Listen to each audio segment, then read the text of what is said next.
The Last Light of Eos, Chapter 1. Beneath the violet sky, the last sunrise had come and gone 50 years ago, and yet Eira sometimes dreamed of light, not the sterile hum of bio-lamps that lined the tunnels, nor the thin violet glow that seeped from the cracked horizon above, but sunlight, real, golden, weightless.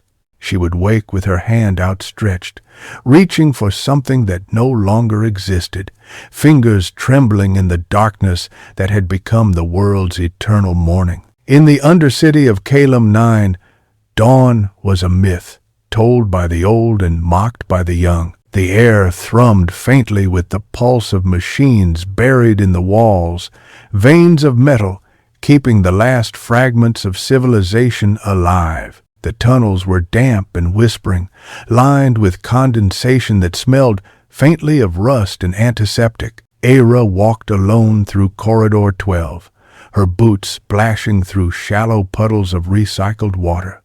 Around her, the low hum of ventilation ducts filled the silence, the heartbeat of a dying world. She clutched her datapad to her chest, its flickering screen casting soft blue light across her sharp cheekbones. Her assignment that day was routine: inspect the eastern reactor lines, recalibrate the lumens, report any structural fatigue. It was what she had been trained to do since she was 12, keep the lights alive. But deep down, she knew that every adjustment, every recalibration, every desperate patch of decaying circuits was a lie. The city was dying. The light was fading, no matter how hard they tried. She passed a group of miners returning from the lower sectors, their faces smeared with soot, eyes hollow. One of them spat into the gutter and muttered, "Still chasing the glow, Eira?" She smiled faintly. "If I stop, we all go dark." The man's laughter was soft and bitter. "We already did." They disappeared around the bend, leaving only echoes. Eira continued, her thoughts drifting upward to the surface. Few dared to speak of it now, that forbidden land of storms and ruin. The atmosphere had turned corrosive decades ago, the solar core having dimmed beyond recovery. The sky itself had fractured into endless twilight, a shroud of violet ash. Yet sometimes, when she calibrated the old sensors, she could swear she felt something, a pulse, faint but real, coming from above. The elders called it superstition.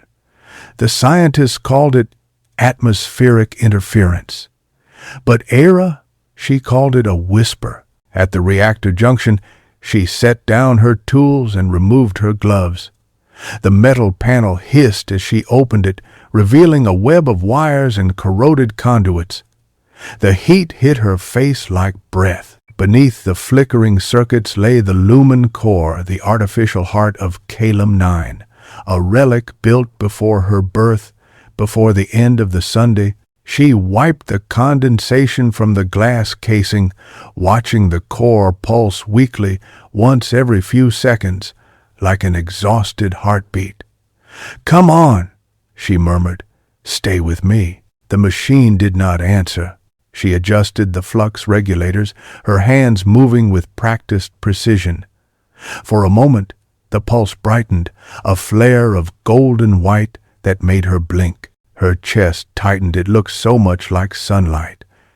Then it dimmed again, fading to violet. Damn it! She hit the console, frustration echoing down the corridor.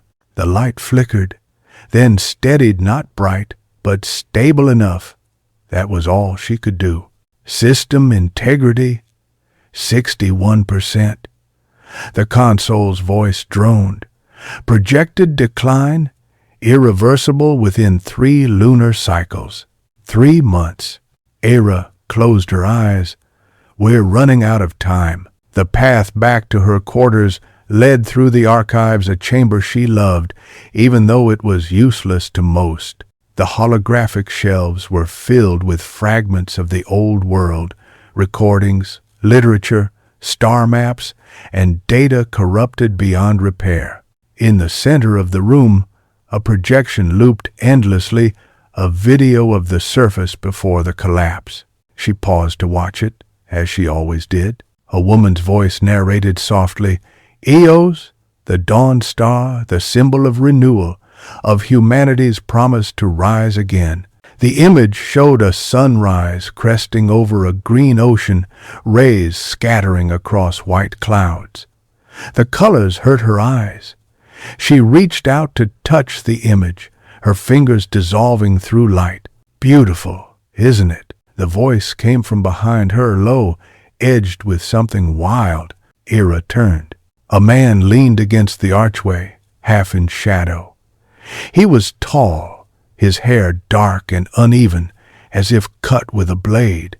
His eyes were the color of amber rare now, almost unnatural in their brightness. A scar ran from his temple down to his jaw, silver in the dim light. "I didn't hear you come in," Eira said carefully. "Not many do," he replied, stepping closer. "You're Eira Solon, right? Engineer, Section 12. She nodded, wary. "And you are?" "Kael." His smile was thin, tired. "Security detail, or what's left of it." Eira frowned. The security division had been dissolved months ago after the food riots. "There's no security anymore." "There's me," he said simply. Something about the way he said it made her pulse quicken. "What do you want?" He tilted his head toward the projection. "You still watch the dawn every night." "Why?" She hesitated. "Because it's all that's left to believe in. He heb deva." Kael studied her for a long moment, then looked at the holographic Sunday. "Belief won't keep the lights on." "Neither will fear," she shot back. For a moment, silence hung between them, heavy, electric. The air hummed faintly with the sound of failing generators. Then Kael said quietly, "They say you've been tracing the upper frequencies, the ones near the surface. You found something, didn't you?" Eira's throat tightened. "Who told you that?" He smiled, a ghost of amusement. "I have my ways. It's classified, so it's true." She turned away. "Even if it were, it's just noise. Ghost data." Kael stepped closer, his voice low. "What if it's not? What if it's the source, the original Eos core?" She froze. No one outside the council was supposed to know about that theory, the myth that somewhere above the clouds, hidden in the ruins of the solar towers, still burned a piece of the sun's captured essence. "That's impossible," she whispered. "Maybe," Kael said. "But impossible things built this world once, and maybe they can save it again." Eira looked into his eyes and saw something she hadn't seen in years, not faith, but defiance. That night, she couldn't sleep. The hum of the reactors beneath her quarters was like a lullaby gone wrong, too steady, too desperate. She lay on her narrow cot, staring at the ceiling where the condensation formed patterns like fading constellations. Kael's words replayed in her mind. "The original Eos core." She sat up, breathing shallowly. Her datapad flickered beside her, a faint trace of the upper frequency logs. She had hidden them, encrypted them beyond recognition, but still she had looked. The signal came every 13 hours, faint, rhythmic, too deliberate to be random, like a pulse. She turned on the pad. The data shimmered in blue lines dancing across the dark. Then she saw it again, a pattern in the static. 3 pulses, pause, 2 pulses. It repeated endlessly. Her heart raced. It almost sounded like a code, she whispered to herself. "Light always finds a way through." The words felt old, familiar, something her mother used to say before the collapse took her. Without thinking, Eira began decoding the sequence, her fingers moving quickly. Symbols emerged, translating into coordinates. latitude, longitude, surface level. Somewhere north, beyond the ruins of the old solar array, her breath caught.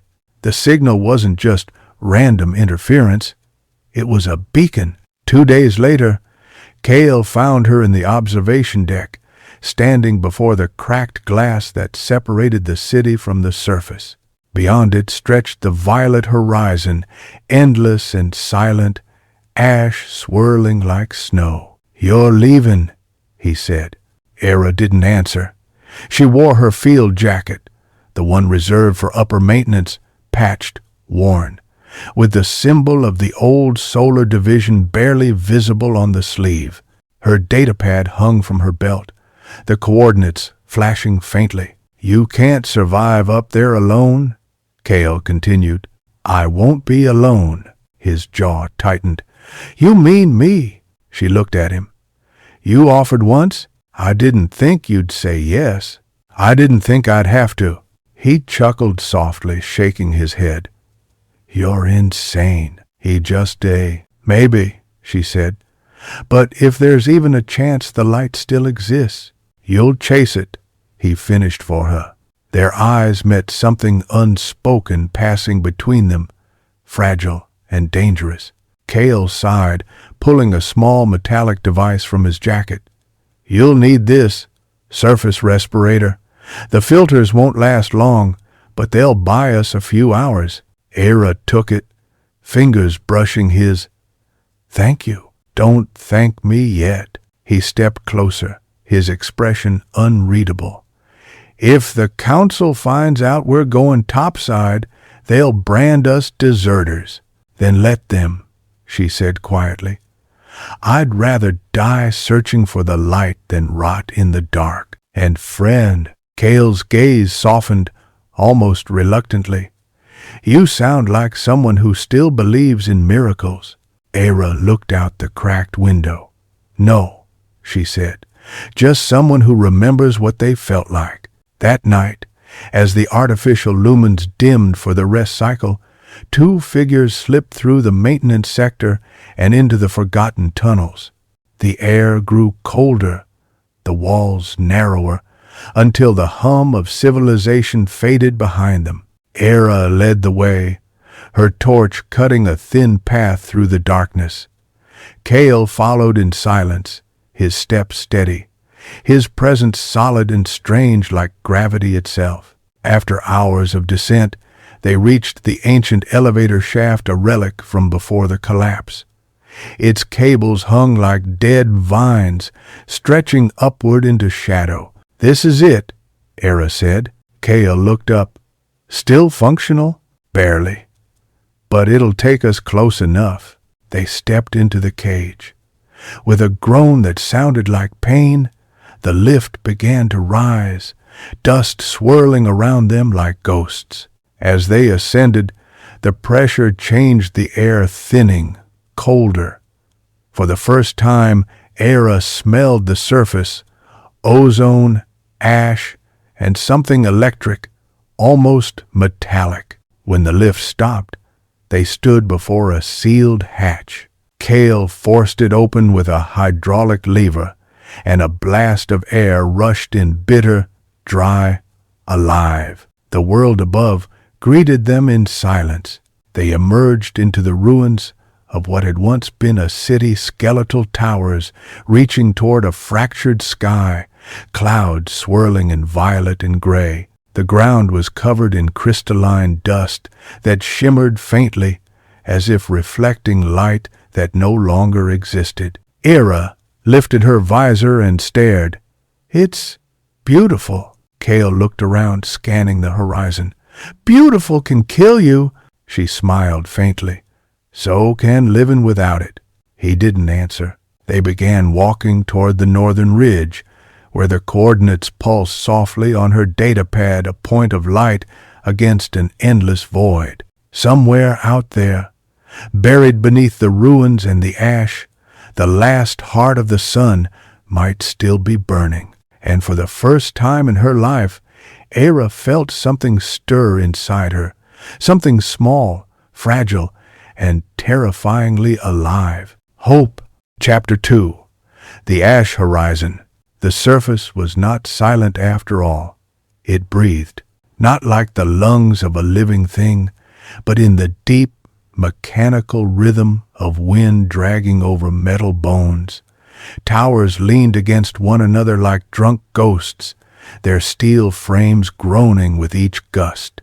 Shards of glass whispered under Eira's boots as she walked through what had once been an avenue, a river of ash that glittered faintly under the violet sky. Kael moved beside her, scanning the ruins with his weapon slung low, though Eira doubted anything human remained to shoot. The respirators hummed faintly, filtering the toxic air into something just breathable enough. Every inhale burned cold against her throat. "This city," she said softly. "What was it called?" Kael glanced at the cracked signage, half buried in debris. The letters were half eaten by corrosion, but one word was still legible. Lumen. "Lumen City," he murmured. "Capital of the solar grid before the fall. He say." Eira's eyes lingered on the name. "Light, everywhere you look. How ironic." Kael gave a low sound that might have been a laugh. "We build temples to what we fear losing." They walked in silence after that, weaving through skeletal towers and hollow domes that once housed millions. Eira tried not to imagine what it must have been like when sunlight still touched these walls. The ghosts of laughter, footsteps, the shimmer of glass windows alive with morning. She looked up. The sky was fractured, a dome of swirling violet and black. Here and there, faint streaks of emerald lightning crawled through the clouds, illuminating the ruins in eerie flashes. Somewhere in that trembling chaos, her datapad signal pulsed faintly north, beyond the ridge of broken skyscrapers. "We're still 5 kilometers out," she said, checking the coordinates. "If we can reach the old solar spire before dark." Kael stopped her with a glance. "There is no dark," she blinked, realizing. Of course. The sun was dead. The sky never changed. It was all just shades of endless twilight. "How do you even tell time up here?" she asked. He shrugged. "You don't. You just move until you can't." Eira smiled wryly, but the exhaustion in his voice unsettled her. There was something about Kael, an air of distance, of a man who had seen too much and survived by forgetting most of it. They passed a toppled statue, its face eroded smooth. The base still bore an inscription, "For the glory of Eos, light is life." Eira knelt, brushing away ash with her gloved hand. They really believed in it. Kael looked down at her. "And you don't?" She hesitated. "I believe in what I can fix. The rest feels like wishing." Kael tilted his head. "You're searching for a myth. That's not fixing. That's faith." She rose, meeting his gaze. "Maybe I'm learning." For a long time, neither spoke. Only the wind did curling around the ruins like a sigh. By the time they reached the riverbed, the air had grown colder. The surface dust had turned into a thin crust of frost, and Eira's visor began to fog from the difference in pressure. The river itself was gone, only a trench remained, filled with glittering fragments of glass that caught the faint violet glow like a sea of stars. Kael crouched at the edge, testing the surface with his boot. The glass cracked, revealing black water beneath still, thick as oil. "Acidic," he muttered. "Wouldn't last 10 seconds in that." Eira peered over his shoulder. The reflections in the water rippled strangely, like the light came from beneath rather than above. "It's beautiful," she whispered. He shot her a look. "It's death." "So is everything," she replied. "You just have to choose which kind looks worth dying for." Kael didn't answer. He stood and extended his hand, helping her down the slope. We'll cross over that bridge. It was barely a bridge, more like the ribcage of a building collapsed across the river. The beams were twisted and sharp, their surfaces glistening with frost. Eira moved carefully, one step at a time. Halfway across, she paused, the datapad vibrating faintly on her hip. The signal was stronger, now clearer. The pulses had become rhythmic, almost like a heartbeat. Kael noticed her stopping. "What is it?" "The beacon," she said. "It's increasing in amplitude. That means we're close. Or it means someone knows we're here." Eira glanced at him. "You think someone's alive up here?" He didn't answer, which was worse than yes. They reached the far side just as the wind shifted. The sky deepened into indigo, and a faint metallic shimmer began to fall, ash rain, each flake sharp as glass. Eira pulled her hood tighter and followed Kael toward a half-collapsed structure that looked like it might once have been a transit hub. Inside, the silence was almost holy. Rows of derelict trains sat like fossilized beasts, their hulls etched with decades of corrosion. The floor was covered in dust thick enough to bury footprints. Above them, shattered panels let in streaks of purple light that bled through the fog. Kael swept his scanner around. "Radiation's low. We can rest here." Eira sank onto a bench, pulling off her respirator just long enough to breathe filtered air from her portable tank. Her lungs ached. The silence pressed down. "Why did you come?" she asked quietly. Kael sat opposite her, eyes hidden behind shadow. "I could ask you the same. You already know why." "Do I?" Eira hesitated. "Because I have to know. If the Eos core still exists, if even a fragment of that energy survived, then maybe the world doesn't have to end like this." Kael's gaze was steady. "And what if you find it, and it burns you instead? Then at least I'll have seen the light once." He studied her for a long time. "You sound like her," he murmured. Eira frowned. "Who?"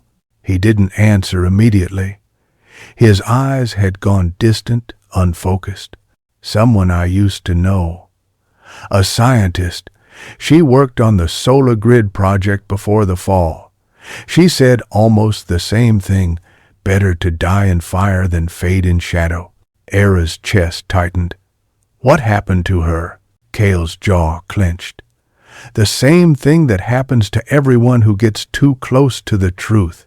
Before she could ask more, a faint sound echoed through the station metal scraping against stone. Both froze. Kael's hand went to his weapon instantly. He motioned for her to stay down and crept toward the noise. It came again, a shuffle, deliberate and slow. Eira strained her ears. Something was moving among the trains. She turned on her wrist light, aiming it into the shadows. For a heartbeat, she saw nothing. Then, movement. A figure stumbled out from behind a rusted carriage. It was humanoid, wrapped in tattered synthetic fabric. Its face was hidden behind a cracked visor, and when it spoke, the voice was distorted, mechanical. "Don't shoot." Kael's gun didn't waver. "Identify yourself." The figure raised its hand slowly. "Maintenance, Unit 47 amperes, Solar Division." Eira gasped. "An automaton. You're still operational?" The figure's head turned toward her, the visor flickering. "System degradation, 98%. Core directive, protect Eos relay." She stepped forward, ignoring Kael's warning glare. "The relay, where is it?" The automaton tilted its head. "Offline. Beneath the spire. Coordinates. Locked." It paused, the voice crackling. "You seek the light." Eira nodded. "Yes." The automaton trembled. "Then beware the shadows." Its body convulsed, and before Kael could move, the machine collapsed. The light in its visor went out. Eira knelt beside it, touching its cold metal hand. What did it mean? But the mass. Kael holstered his weapon, eyes scanning the dark corners of the station. It means we're not the first to come here. They moved on before the next ash storm. The terrain grew steeper, rising into what had once been a forest, now nothing more than petrified trunks, white as bone, reaching toward a sky that never changed. The air was colder, sharper, carrying a hum that resonated in Eira's teeth. "The spire's close," she said, glancing at her readings. "Maybe half a kilometer." Kael nodded but said nothing. He'd grown quieter as they climbed, his eyes darting often toward the horizon. At last, they reached the ridge, and there it was. The solar spire pierced the sky like a spear of black glass. Miles high, half collapsed, it leaned at a dangerous angle but still glowed faintly along its veins, an impossible shimmer, golden beneath the violet storm clouds. Eira's breath caught. "It's still active."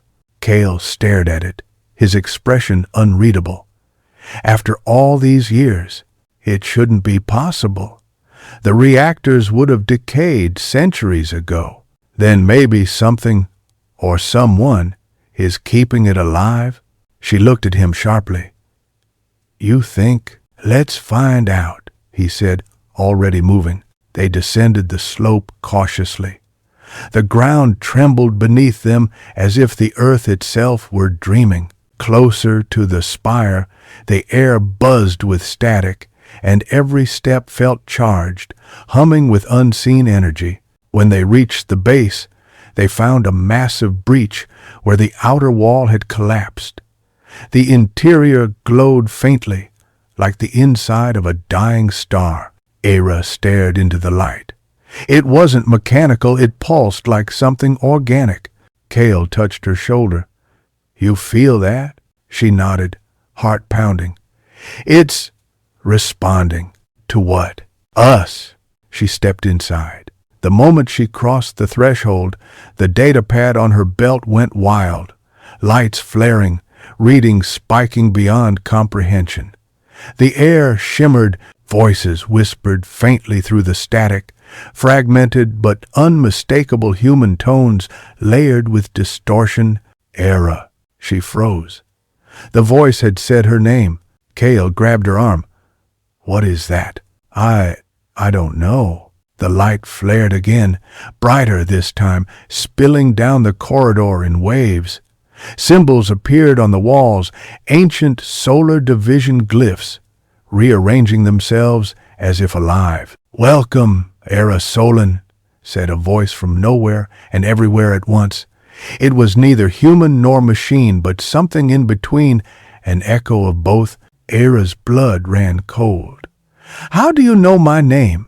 "Because you were born from me," the voice replied. "Child of the light, and it does." Kael's hand tightened on his weapon. "We need to go." But Eira couldn't move. The light surrounded her, curling like smoke, whispering in tones only her mind could hear. "You came seeking the heart of Eos. It still burns. But every light casts a shadow." "What shadow?" she whispered aloud. Kael grabbed her shoulder. "Eira, listen to me." The ground shuddered violently, cutting him off. The entire spire groaned as if waking from a long sleep. Cracks spread through the walls, releasing streams of molten gold that hissed upon contact with air. Eira looked up and saw it. At the far end of the chamber, suspended in a cradle of broken glass, burned a sphere of light, small, fragile, yet impossibly bright. The Eos core. Her heart leapt. "It's real." Kael shielded his eyes. "Don't go near it." But she was already moving, drawn like gravity.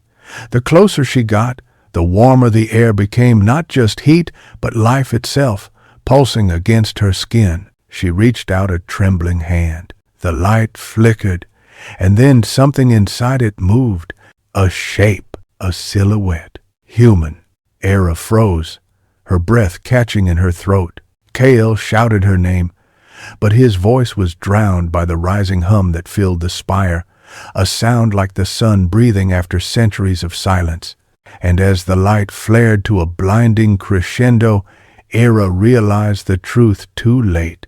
The last light of Eos was not a machine. It was alive. Chapter 3. The Heart That Remembers. Light exploded through the chamber like a tide pulled by some ancient moon. Eira threw up her forearm. The heat did not scorch so much as saturate, drenching her in a brightness she had only ever known in legend. The light broke upon her skin and ran in threads along her veins, a trembling gold that seemed to know the map of her. The floor vibrated. The cracked scaffolds cried out. Kael's fingers closed on her shoulder hard enough to bruise, anchoring her to a world that was not coming apart but waking, a house shaking off dust. "It's alive," she said, though the words were hardly sound more breath, more prayer. "Back," Kael said, pulling her toward the breach. "Eira, back." She could not move. The radiance did not bleed, it pulsed.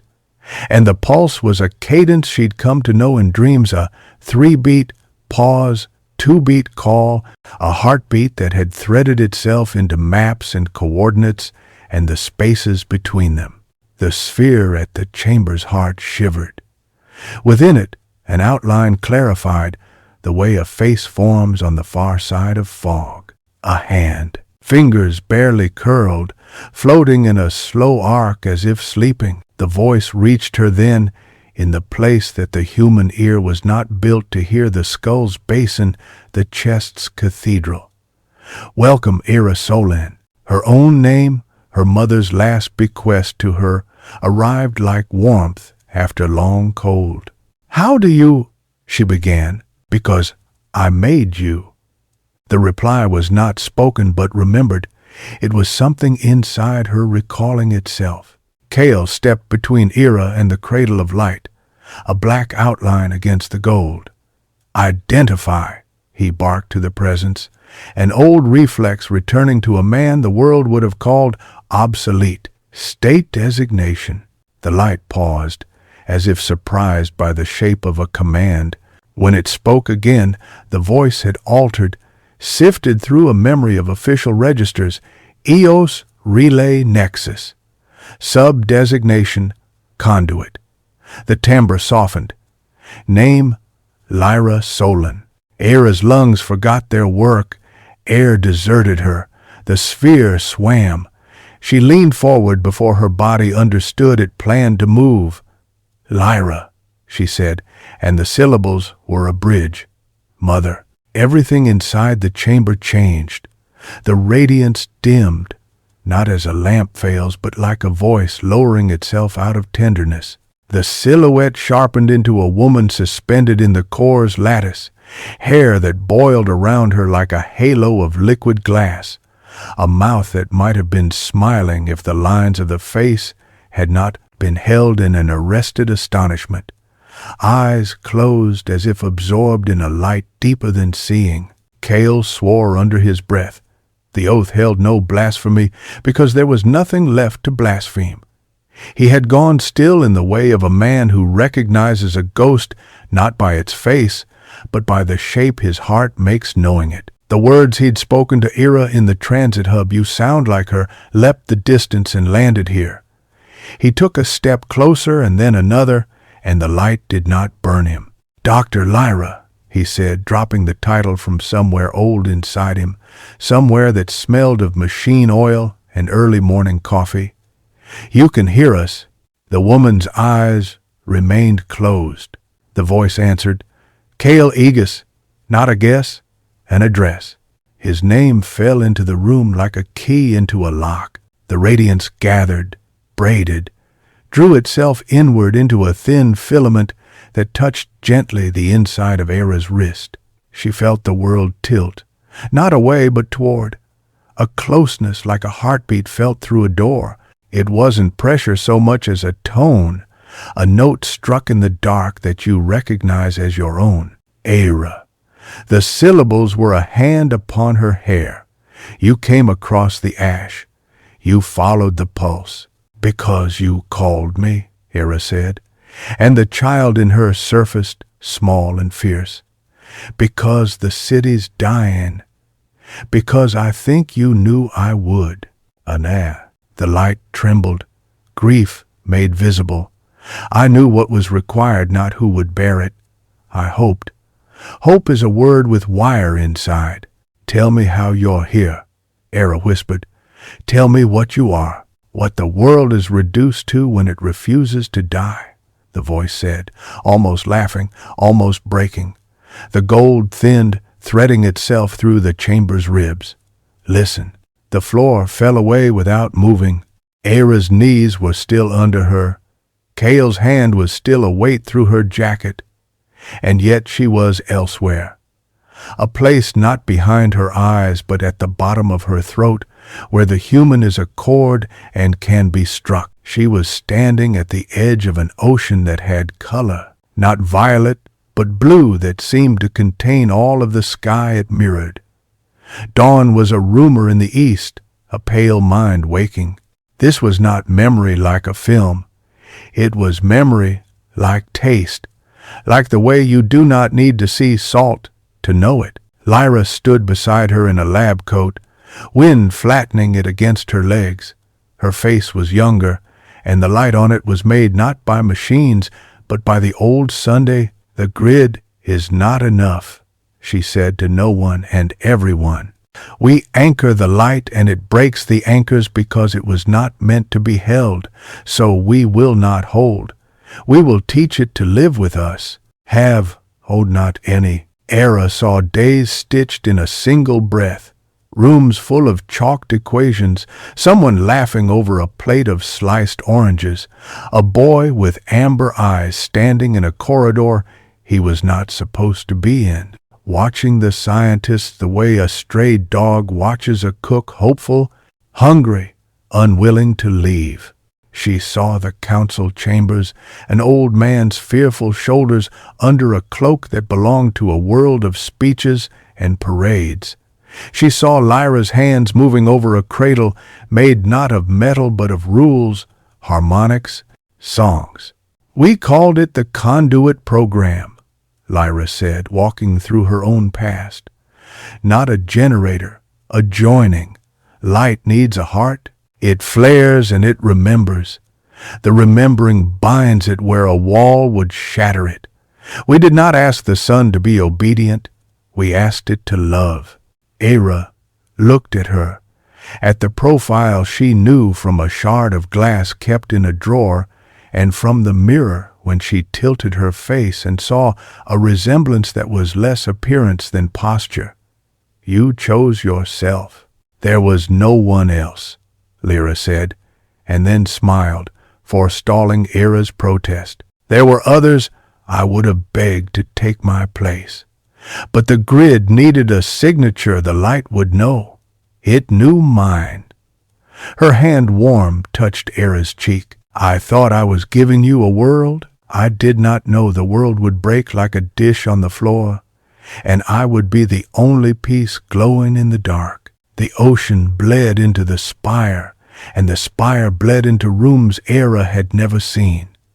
Gurneys, cables, a hymn humming that was not a machine's but a group of low voices counting together as if breath could count. She knew the instant when the living woman lay down and the light breathed her name.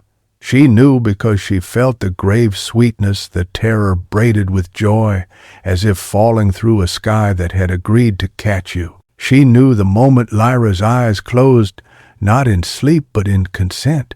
The tone shifted. The room loved her with light, and then something watched. The warmth sharpened. A hush arrived like frost forming on a rim. The memory flinched. The shadow, Eira said, seeing the absence arrive the way one sees cold moving in a glass of water, clearer, too clear.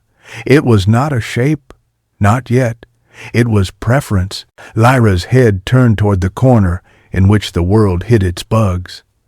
Entropy, she said, not as rule but as appetite.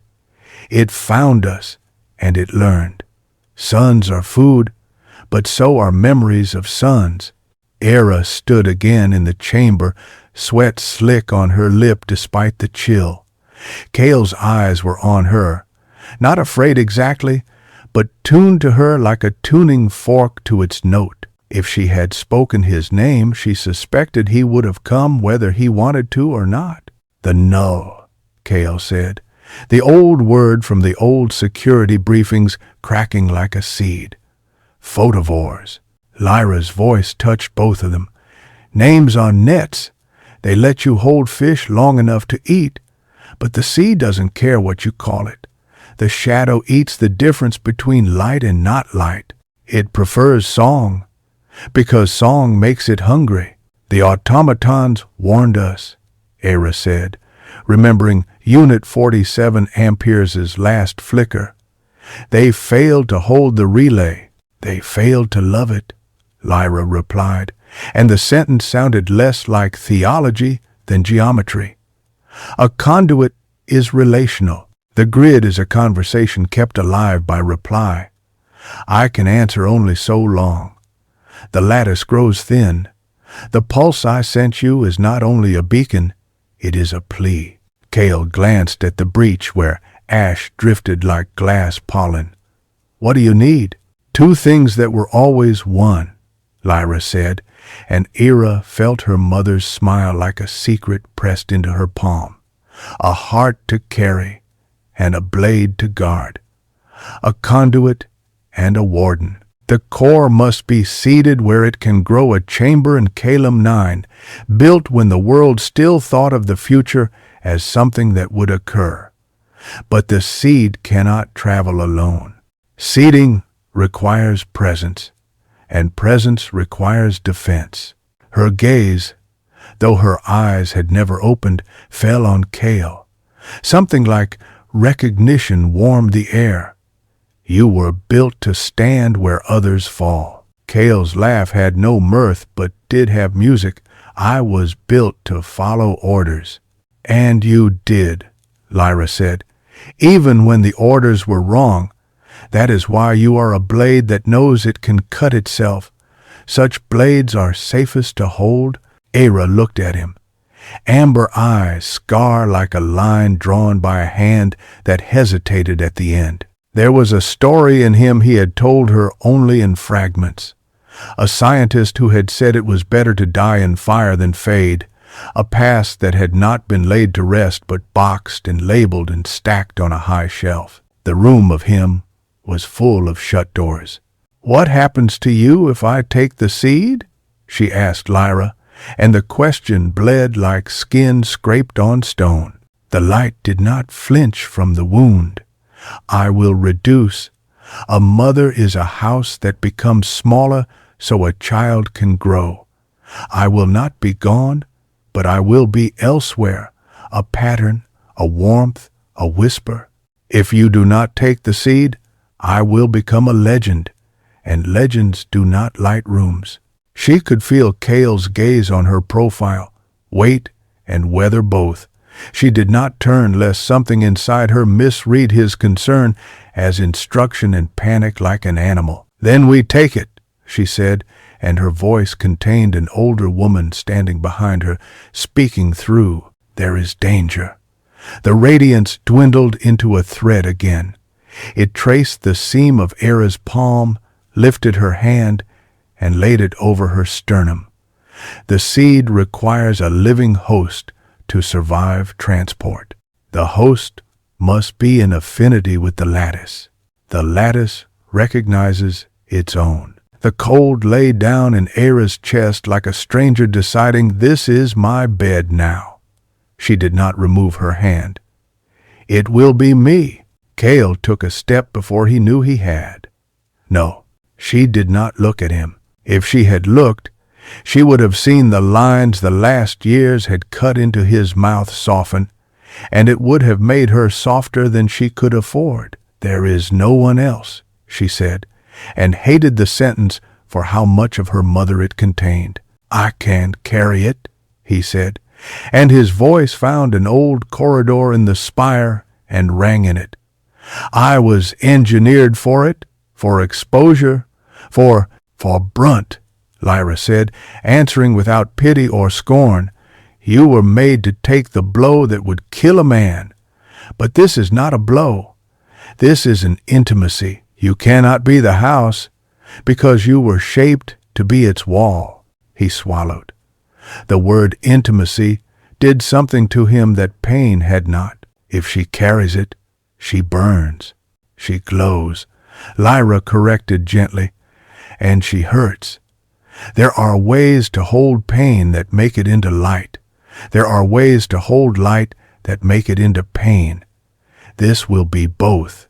The spire shuddered not the gentle waking of a minute ago, but the hungry shiver of something finding something sweet.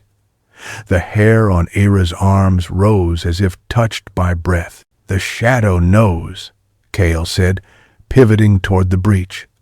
Something moved beyond the doorway, like a ripple you'd swear was wind until you noticed it was moving against the wind.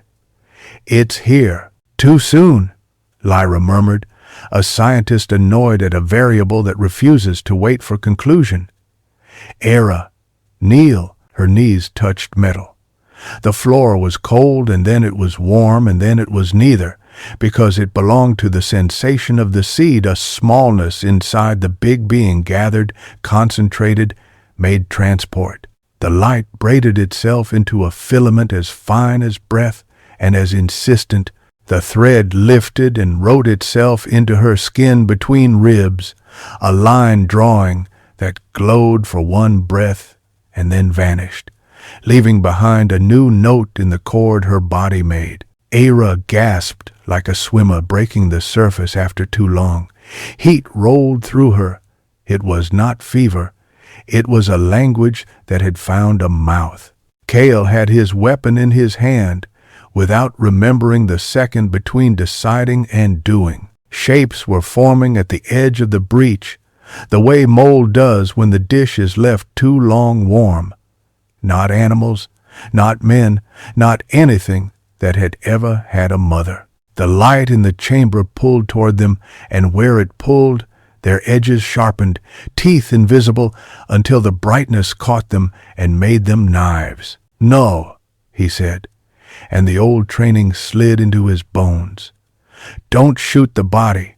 There is no body. Rend the field. Disrupt the preference." He thumbed a switch on the barrel.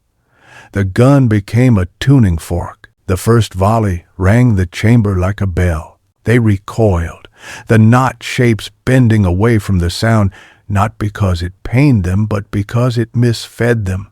What they could consume, they could not, if the song was wrong. They gathered themselves again. "Go," Kael said to Eira without looking at her.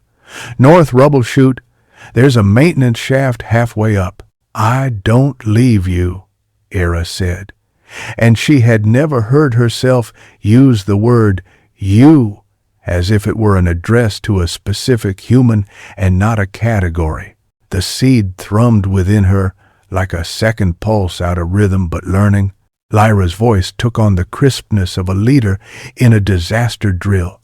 "You do not leave him, and you do not remain. You move together. The shadow has learned our halls. It will choke our lungs with our own light." The knot shapes thickened at the threshold. Kael fired again. The ringing made Eira's teeth ache, and in the ache there was a strange pleasure, the way pain sometimes informs you that your flesh is still yours. He backed toward her, keeping his body between the breach and the body that now contained the first ember of a dawn that had not yet been invented. She rose, light bent, her breath a little too bright in her throat. "Left," she said, surprising herself. She could feel the shaft in her body the way a migratory bird feels the map printed in it. There's a corridor half invisible under the collapsed mezzanine. Kael did not ask how she knew. He'd trusted as if the world had always been a wall he could not trust, and this one voice had appeared like a door. They moved as if choreographed by a hand they'd both dreamed. Eira led, not because she knew, but because knowing was in her like a compass turned on. Kael covered, the tuned weapon cutting not flesh, but intention. They reached the mezzanine as the first of the null spilled into the chamber, and when Eira turned and looked, she understood something worse than fear. The shadow was not absence merely. It was coveting. It loved the light as hunger loves bread. "Don't look," Kael said, but his voice carried no censure. He had looked and never stopped looking. He had been sent once to escort a scientist to a meeting about shutting down a program the council feared, and he had memorized the way her hands had hovered over a mechanism as if it were both infant and God. He had been told later to escort another scientist to a quiet room. He had not asked if it was Lyra. He had obeyed. He had been good at it, the obedience, the clean lines of it, and afterward. The world had burned anyway, and he had stood in the Undercity with his good obedience like a medal from a dead general no one would admit had been wrong. They squeezed into the half-collapsed corridor, a throat of stone that tasted of salt and old lightning. Eira's shoulder brushed his chest. The contact was nothing, and it was everything. He felt the warmth inside her like a small hearth, and knew his body had been cold for years. He wanted, for a bright, treacherous second, to turn his head and put his mouth to the place where the seed sang. He wanted to say her name not as an alert, but as a liturgy. The shaft opened into a stairwell that had the dignity of ruins, the kind that seemed to know they were once useful and now are certificate only of a usefulness that passed. The steps were dusted with glass. Eira's boots whispered. Behind them, the null came like weather. "Faster," Kael said, and then, "Stop," because the landing 2 flights up had collapsed into a vertical throat. Eira teetered at the edge. The spire's interior, a slow cyclone of gold leaking and gray spilling. 20 meters down, the chamber's heart bled brightness, thinning into threads. There was a bridge here once, a narrow maintenance catwalk that had gone, no, not gone, barely there. A spar, a rung, then nothing, then 2 rungs more. Eira looked at it the way you look at a thing you do not want to put your life on, and heard her mother's whisper inside her, as clear as wind speaking across a bottle's mouth. "You were not made for safety. You were made for meaning." "We can't," Kael began, and she said, "We can," and stepped onto the first rung. The seed steadied her. It did not make her lighter. It made her aware of gravity as a fact and as a kindness. The rung trembled and held. Kael had one hand on the rail that was not a rail but a memory of one, the other on her belt. For 3 steps there was steel. For the 4th there was air. Eira moved anyway, and her body discovered that sometimes where there is nothing, there is still a way, if your feet believe it. Kael followed with a curse that was also a prayer. The knot shapes gathered at the landing below and angled their longing up toward the warmth they could smell in her. They reached the far lip, and it was not a lip. It was a ledge with just enough ledge to welcome a boot. Eira scrambled and turned and grabbed Kael's forearm and hauled, and discovered he was heavier than his angles suggested and that she could still lift him. He came up against her. Their chests collided. Heat met armor. For one beat, both forgot to be embarrassed. The chamber remembered for them by shaking hard enough to drop rust like rain. The maintenance door was jammed by a bar fallen from somewhere above. Kael set his shoulder, and the sound he made was the sound men make when they refuse the world's opinion of their limits. The bar bent, the door yielded. Cold, ash-sweet air struck their faces. They tumbled into a corridor that slanted upward toward a light that was not light, but the absence of ceiling. The spire had opened its ribcage to the sky. They ran. Running felt like agreeing, for once, with the world. The first flakes of glass ash touched their hair.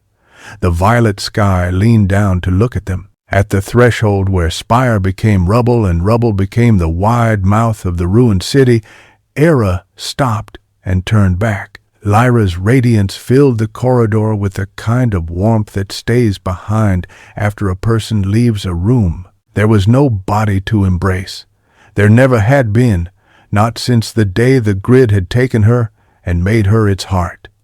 But Eira lifted her hand anyway and felt a palm against her palm. "Remember me," her mother said, and the sentence had the shape of a lullaby and the edge of an instruction, not as flame, as warmth. "Seed the core, child. Find the chamber. When the lights take, listen. I will be where the dawn still knows your name." Eira wanted to say 1,000 things, none of them sufficient. She said only, "I love you," because some sentences cannot be bettered by ornament, I know. There was the lightness that laughter makes in a chest. "Go before the shadow learns your gait." They went. Outside, the world had tilted slightly toward storm. The city's broken teeth showed against the horizon. The spire behind them hummed a pitch that tried to be steady and failed. Kael's breath made cloud in his visor. He checked the sky the way a sailor checks for reefs, and found instead nothing but sky and a memory of sail. "North," Eira said, and the direction was not from the datapad but from the seed, which knew where it wanted to be, like a root knows water. 12 kilometers. Under the industrial district, there's an access tunnel marked H9. Hearth 9, Kael said, not surprised that the old name for a thing designed to foster warmth had survived bureaucrats' love of acronyms. He looked at her, the glow not on her skin but in the way she stood, as if she were held from inside. "You're steady?" she exhaled. The breath trembled and then was true.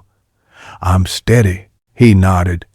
He had wanted to say something flippant, to cut the string tightening between them, but the string was music now, and he was loath to mute it. "Stay near," was what he managed instead, and it meant more than it said. They began to move. The city's avenues unfurled like old scars. Wind raised mirrors out of dust, laid them down again. Behind them, the spire's song thinned to a filament, and in that thinning, Eira heard a promise like a star whispered into the ear of a sea. "Remember me where the dawn still knows your name." The ash fell softer. Somewhere distant, glass sang against glass, the natural carillon of a world built to catch light and now catching wind. The seed within her nudged, a heartbeat learning to keep time with another they had not begun yet to hear. Eira touched her sternum once, not to reassure herself, but the mark was there. It had vanished into her, but to greet the small sun she carried like a vow. Kael kept to her left, his shadow crossing hers in the violet monotony, a flicker of dark that felt like shelter. They did not speak again for a long while. The light inside Eira did, in a language she could not translate but could obey, and Kael, built to stand between hunger and its feast, found for the first time the opposite, that he would have to be an opening too, a door through which a new light might pass without being harmed by the house it entered. They walked, two figures under a bruised sky, toward a hearth that had not yet burned. The world watched them go and remembered distantly. Dawn. Chapter 4. Hearth 9. By the time they saw the rusted spine of the industrial district, The spire's song had thinned to a rumor. Wind shouldered through the metal canyons, turning severed conduit into wind chimes and half-collapsed smokestacks into flutes that sang one note and would not stop. The ash fell in quiet sheets, muffling what remained of the world's edges. Eira and Kael moved through it, as through a winter that had forgotten how to end. The seed had begun to make itself known in Eira, the way a second language begins to arrive in dreams, phrases without grammar, a sense before sense. She did not so much see as feel the district's layout. Storage yards stitched to refineries by conveyors now ossified in mid-bend, cooling towers built like chalices for a god that had not drunk in a long time. And there, under everything, the old arterial hearth 9H9, a corridor meant to move heat and now waiting to receive it. "Left," she said once, before the corner appeared. Kael glanced at her and did not ask. He had already stopped asking, and somehow that consent, his moving answer to a command she did not intend, felt like trust and made her knees weak in a way no praise could have. Closer in, the district lost grandeur and became what it had been. Work. Sheet metal sheds, stamped with serial numbers and slogans. We keep dawn in motion. Schedule is a form of love. Someone had painted over the second with a hand that shook. No. Behind them, the wind unscrolled the banner of the sky and tore it into violet threads. The entrance was not where the old maps would have drawn it. It had been buried by a slow avalanche of fallen ductwork and greased sand, and then some careful hand had disguised what remained with further ruin. Eira stopped in front of a wall that was not a wall. The seed leaned forward inside her, like a dog scenting a familiar gate. "Here," she said. Kael put his palm against cold metal. Beneath the oxidized skin, something hummed back. He crouched, brushed away a layer of gray with his glove, and the old sigil emerged. Not EOS, not the council seal, but a circle broken at the bottom where a small flame licked the hearthmark. Beside it, a strip of black glass lay flush with the surface. "Reader," he said. "Alive? Sleeping?" Eira's voice surprised her by being certain. "Wake it." He took out a tool from a pocket that looked like a pocket knife and behaved like a library. The youngest of its hinge arms bit the seam. A spark moved. Somewhere inside the wall a relay clicked, so faint that it could have been a beetle settling under bark. The glass lit. Not bright, but undeniably. "Authenticate," the deathless font requested, as if this were a routine morning. Eira's hand lifted of its own accord. "It will take mine," she said, but her skin trembled before it reached the panel. Not fear, something thinner and more necessary. The awareness that to touch is to become responsible for what recognizes you. Kael's hand closed gently around her wrist. "We can still turn back," he said.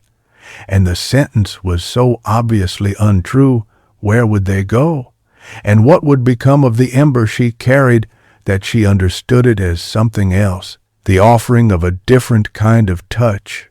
The kind that says, "I see the cost you will pay, and I would pay some of it if I could." She met his eyes. Amber in this light was almost molten. "Forward," she said, and pressed her palm to glass. It was not a shock. It was a tone pure as if struck on a rim of crystal. The panel drank her handprint like soil taking rain. Letters unscrolled. Yra Solon, gatekeeper, progeny match, detected. Then the line broke. The system hesitated, surprised by time. Conduit signature present. It decided at last, and the old hearth sign peeled back from itself with a tremor. The wall parted. Cold air rose, smelling of dust and the stored ghost of heat. A staircase sank away into the earth, a switchback with metal rails at shoulder height, the sort of stairs meant to be descended in work boots while arguing about recipes and chess. Eira felt, irrationally and absolutely, that there should be mugs here cooling on a shelf, that someone should have left a sweater on that hook. The details of a life she had not lived gathered around her like old friends walking up out of fog. Kael set his shoulder under the first turn, listening. He did not hear null. The shadow bodies did not make sound unless you gave them light enough to wear. He did hear pressure, deep, slow, the kind of breath machines take when they have been left to sleep and wake reluctantly. "We go quick," he said. "If something wakes that isn't ours, we run faster." "Everything here is ours," Eira heard herself answer, and knew that possession is sometimes a vow and sometimes an apology. They went down. Hearth 9 was not a chamber but a street. It ran under the district like a liturgy, repeating the same grammar every 20 meters. Gate, pipe, outlet, ladder. Gate, pipe, outlet, ladder. The poem of infrastructure recited by Steele. The lamps were long dead, but the seed lent Eira a kind of night vision in which edges arrived slowly, then crisped. In the vividness of the tunnel's repetition, she found not monotony, but comfort. The world had once understood itself enough to repeat. Halfway in, the tunnel opened abruptly into a space as wide as a hangar, and here the pattern changed. Rails hugged the periphery. A cavernous center dropped another 5 meters to a ring of platforms. Above, an oculus waited, a throat to the surface capped by the mangled body of a defunct intake fan. The shadow of its veins lay on the floor like dark, slow blades. In the ring's center, a pedestal rose unornamented, thick, an altar built by people who did not believe in altars and had nevertheless erected one. Eira knew it before she let herself say it. The cradle. Kael swept the perimeter, found obvious things, emergency lockers, a rack of suits whose fabric had petrified into horrled stone, and one thing that was not obvious until you were almost on top of it, the remnant of a camera, its lens ruptured and its eyelid seared. "Council used this once," he said. "Lookouts, maybe a garrison, in case the hearths became riot focal points." "What happened to them?" she asked. He tapped the lens. "Whatever happened everywhere." She approached the pedestal like a penitent who has forgiven the god for being a machine. The metal surface woke under her shadow, as if it recognized silhouettes as well as heat. A rectangle of light unrolled and the center irised open, revealing a shallow basin lined with a material she could not name. It was neither glass nor metal nor bone, but something that borrowed virtues from each. On the basin's lip, words waited, raised just enough for a thumb to read them in the dark. Seed sing set. Then, below, smaller, never alone. Kael came to stand at her right. "What does it do?" he asked, soft as if the altar might shy. "It doesn't," Eira said, surprised by the fierceness in her throat. "We do. It listens." "Then tell it." He glanced at the slashed oculus. "We don't have long before we're not the only thing down here listening." The seed stirred within her. It did not ask permission. It never would. It asked for companionship, which was somehow harder. Eira put both hands on the basin's rim. The metal was cold, then not cold. A tone rose that she recognized now not as a note precisely, but as a slope sound made geography, and she stepped onto it the way you step from curb to street. "Mother," she whispered, and There was no embarrassment in the word. The chamber did not judge the smallness of a daughter. For a moment, nothing happened, and in that moment lived terror's old brother, doubt. Then, beneath her hands, the rim warmed as if someone had set a mug there at last, and the warmth lifted through her wrists to her elbows, caught clavicle, found sternum. The seed that had been a bright ache descended from its perch inside her and stood where her breath begins. Her vision did not flood or go white.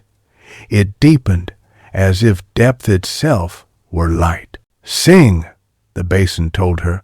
"I don't know the song. You do." And it was true. There are songs we are taught, and songs that arrive when we are not looking and name themselves ours. Eira closed her eyes. The words came because there were no words. She hummed a line that began as the 3-pulse pause 2-pulse of the signal that had woken her nights in Kaelum 9, and the line changed as she hummed it, taking into itself the measure of her lungs and the scar at the back of her throat, where childhood illness had left a roughness that made certain notes painfully sweet. The pedestal answered, a harmony found by whatever intelligence lay beneath the basin. The chamber added a low, rounding throb. The oculus contributed wind. Kael stood guard with his back to her and understood with a sting that worship is sometimes watching someone else worship and not breaking the room with your body's panic. He tuned the weapon in his hands half a degree down. The hum it put into the floor married the note 3 frequencies below Eira's voice, and for a breath the world made music on purpose again. Something scratched beyond the far gate. He saw it not with his eyes, but with the small sense behind the eyes that reads air pressure and story. The null had not found the entrance. They did not hunt like wolves, nosing along scent. They hunted like drought, by wanting. Their want found edges of warmth and indexed them. The seed burned. They would come. 2 minutes, he said, not to hurry her, but to remind himself he knew time's shapes. The song grew. It rose through Eira's teeth into the sinuses, into the heavy architecture behind her eyes, a cathedral inside a skull. It hurt her cleanly, like stretching a muscle that has been kept too long. The basin received what she offered and began to pour back. She felt warmth not as temperature but as clarity. The seed let go a little, sent a filament down into the cradle, then another like hair loosed from a braid, and each filament learned the basin's grain and lay along it. The pedestal brightened at the edges, not light but the possibility of it. The chamber exhaled. Eira opened her eyes. The basin held a glow like a secret cupped in 2 hands. Tears tracked across the inside of her visor and pooled at a corner. She did not scrub them away. Grief and joy had found a commons. "Set," the rim said. "Set," Eira repeated, and laid her chest lightly against the lip, offering the seed as you offer a child to a bed, promising without words that sleep is not abandonment, but the opposite. The seed entered the cradle as a warm consent. Something unwound in her chest, a knot loosed that she had not known had been cinched at birth. She almost fell, not for lack of strength, but because the body suddenly freed from carrying begins to sway like a boat cut from its moorings. Kael's hand found the back of her neck, held it just long enough for the horizon inside her to stop slanting. She drew away. The warmth remained in the basin. The glow thickened. The center of the cradle rounded and rose, a first breath taken by a thing that was both machine and liturgy. Footfalls, except not the sibilant rush of an appetite sliding along stone. Kael pivoted and fired. The tuning volley took the air and combed it.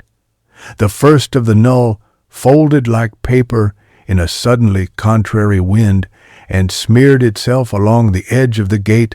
then reassembled in a shape that had no face and wore the suggestion of teeth where light hit it.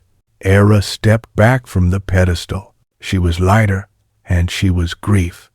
She wiped her visor with the back of a wrist in a gesture that would have been absurd anywhere else than here, where absurdity had become one of the few ways left to be brave. "How long?" she asked the basin. "Until hearth," it answered. "And when is hearth?" "When there is more warmth than wanting." She almost laughed. "That's not a clock." "No," the basin said, "because a thing that has grown into wisdom may refuse certain kinds of cheapness." Kael's next volley drove the front ranks of hunger back across the threshold. Their retreat was not flight, but regrouping. The chamber brightened a fractional shade, and the shade was the wrong word because there would be fewer of them soon if the cradle took. The null shuddered, offended. More pressed against the gate, Eira crossed to one of the emergency lockers and found what she did not know she had expected to find. A coil of fiber, a case with a mouth like a clamshell, a harness that looked like a contradiction and fit her perfectly. When she opened the case, a swarm of gleaming insects lifted, hesitated, and then settled back into their nest maintenance starlings, micromechs designed to seek fault lines and suture them. "Old friends," she murmured. The case clicked, acknowledging the kinship of signatures. "Eira." Kael didn't turn his head. His voice slid under the volley's hum. "They'll breach on the right." She saw it as he said it, the place where the gate met wall, mortar flaked by decades into an appetite of its own. "Sing with me," she said, and he almost smiled. "I don't sing." "You do," she said, and pitched a second note beneath her earlier line, low, a floor. His mouth tightened, old embarrassment marching with old training, and then he put his voice where she had put her body and let it be there, raw and true and not pretty. The tuned gun and the tuned throat married in the middle air. The approaching hunger stuttered. Some preferences are louder than others. The room chose. The basin answered them both. The glow thickened a second shade. The pedestal's rim exhaled a sigh of warmed metal. In the corner of Eira's vision, the maintenance starling stirred, took the new tone as instruction, and rose in a small storm to set about stitching hairline fractures in the ring where pressure would soon test loyalty. The null pressed again, bodies like negatives developing in a bath. Kael's song did not falter. The volley did. For a heartbeat, the weapon's power cell blinking a warning in a language only his thumb had read enough to dread. Eira saw the flicker in his posture and stepped forward without considering step or forward.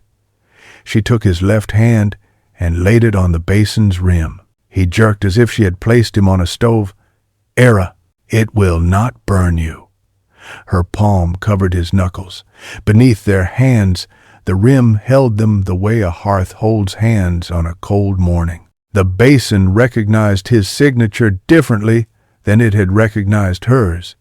Where it had melted to receive her, it braced to meet him.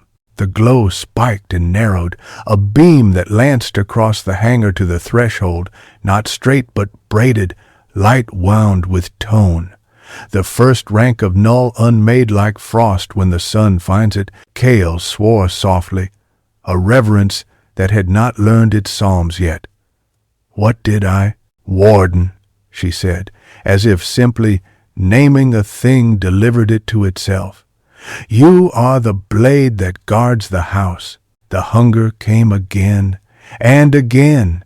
They came as a tide does, ignorant of the cliff. The song grew, the basin took, the starling stitched, the glow thickened. The oculus shed ash that melted before it landed, ash turning to rain, turning to steam, turning to air. Somewhere deep in the tunnel, something groaned as pressure changed not toward collapse but toward purpose. The push lasted minutes or an hour. Time in the hearth forgot its watch. Eira's voice roughened and sweetened. Kael's weapon dimmed to a hum no louder than a heartbeat, and then, having been asked to be a singer rather than a soldier, obeyed in that shape. He had not known he could be so easily remade by a room. At last the null drew away, not vanquished but rebuked, the way a stray dog will retreat a few meters and reconsider the odds. They did not dissolve, because wanting does not. It lingers until something stronger teaches it manners. Silence thickened, the good kind. Eira's knees softened and did not give. The basin's glow had settled to a steady, living gold, the color of something that had decided to stay. Under the pedestal, she felt a slow circulation begin, warmth moving into pipes that had not carried anything but echoes in decades. The word hearth stopped being a promise and started being a fact. She let go of Kael's hand, and the rim kept the impression of it for a heartbeat like cooling tin. He lowered his voice before lowering his eyes, as if he were in a room with a sleeping child. "Is it done?" "Begun," she said, chest aching with a gratitude so large it frightened. "It will draw from the underground reservoirs. It will seed adjacent nodes. It will climb." She looked up to the ragged oculus, and for a moment so small she would have doubted if the seed had not confirmed it. She thought she saw the violet thin to something like a paler bruise. A sound interrupted the hush, the mechanical unequivocality of boots on metal. Kael's head snapped toward the north axis. Not null, human. The pace was practiced, the pauses shared between several bodies. They moved like people who had learned each other's feet. The rings swallowed their echoes and returned them, amplified enough to make counting easy. 4, 5, 6. Council remnants? Eira asked. "Or scavengers with uniforms they stole," Kael said. His jaw had gone hard, but not with fear, with memory. The first of them spilled into the hangar with weapons raised, visors mirrored, suits patched with the council's faded sigil. The woman in front had the bearing of someone who had once killed for a living and now killed for a reason she would not name. Her gaze took the room in and rejected it twice before accepting it. The cradle, the glow, the two figures at its lip. "Hands," she said. "Palms where I can see them," and step away from the device. Kael lifted his gun a degree and then lowered it, as if embarrassed to have brought a singing fork to a negotiation. Eira did not step away from the basin. She did not put her hands up. She laid one palm back on the rim, and the glow answered like a small animal putting its head into a familiar hand. "We're not your enemy," Eira said, and the leader's mouth did the thing a mouth does when it wants to smile but has forgotten the choreography. "You speak for the hearth?" the woman asked. "That's a new bureaucracy." "I speak for the light I carry," Eira answered, "and for the city dying behind us. If you want to survive it, lower your guns." Silence. Then a laugh from the back, the ragged kind that men make when offered faith in a language they no longer share. The leader did not laugh. She looked at Kael instead, and her visor tilted precipitously as if she recognized him not by face but by the way a man stands when he has done a certain kind of work. "Aegis," she said. Kael's breath hitched almost invisibly. "Commander."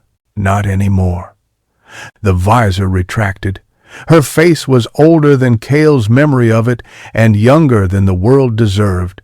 There was a scar under her left eye that ached to be named and refused any name but its own. "You went missing." "I went topside," he said, and something in the room changed because the sentence contained a choice, and he had spoken it without apology. She looked at the cradle then, at the glow that had begun to write gold notes on the metal around it. For a heartbeat, the facade of command cracked, and some older, truer expression looked out a kid at a festival staring up at fireworks. "What did you do?" she said, softer. "We lit a fire," Eira said. The commander's gaze returned to Eira. She did not lower the weapon, but her stance altered 1 degree, 2, the way a door opens before it has decided to. "With what fuel?" "Memory," Eira said. "Song, presence, the last piece of the grid that still loved us enough to become us."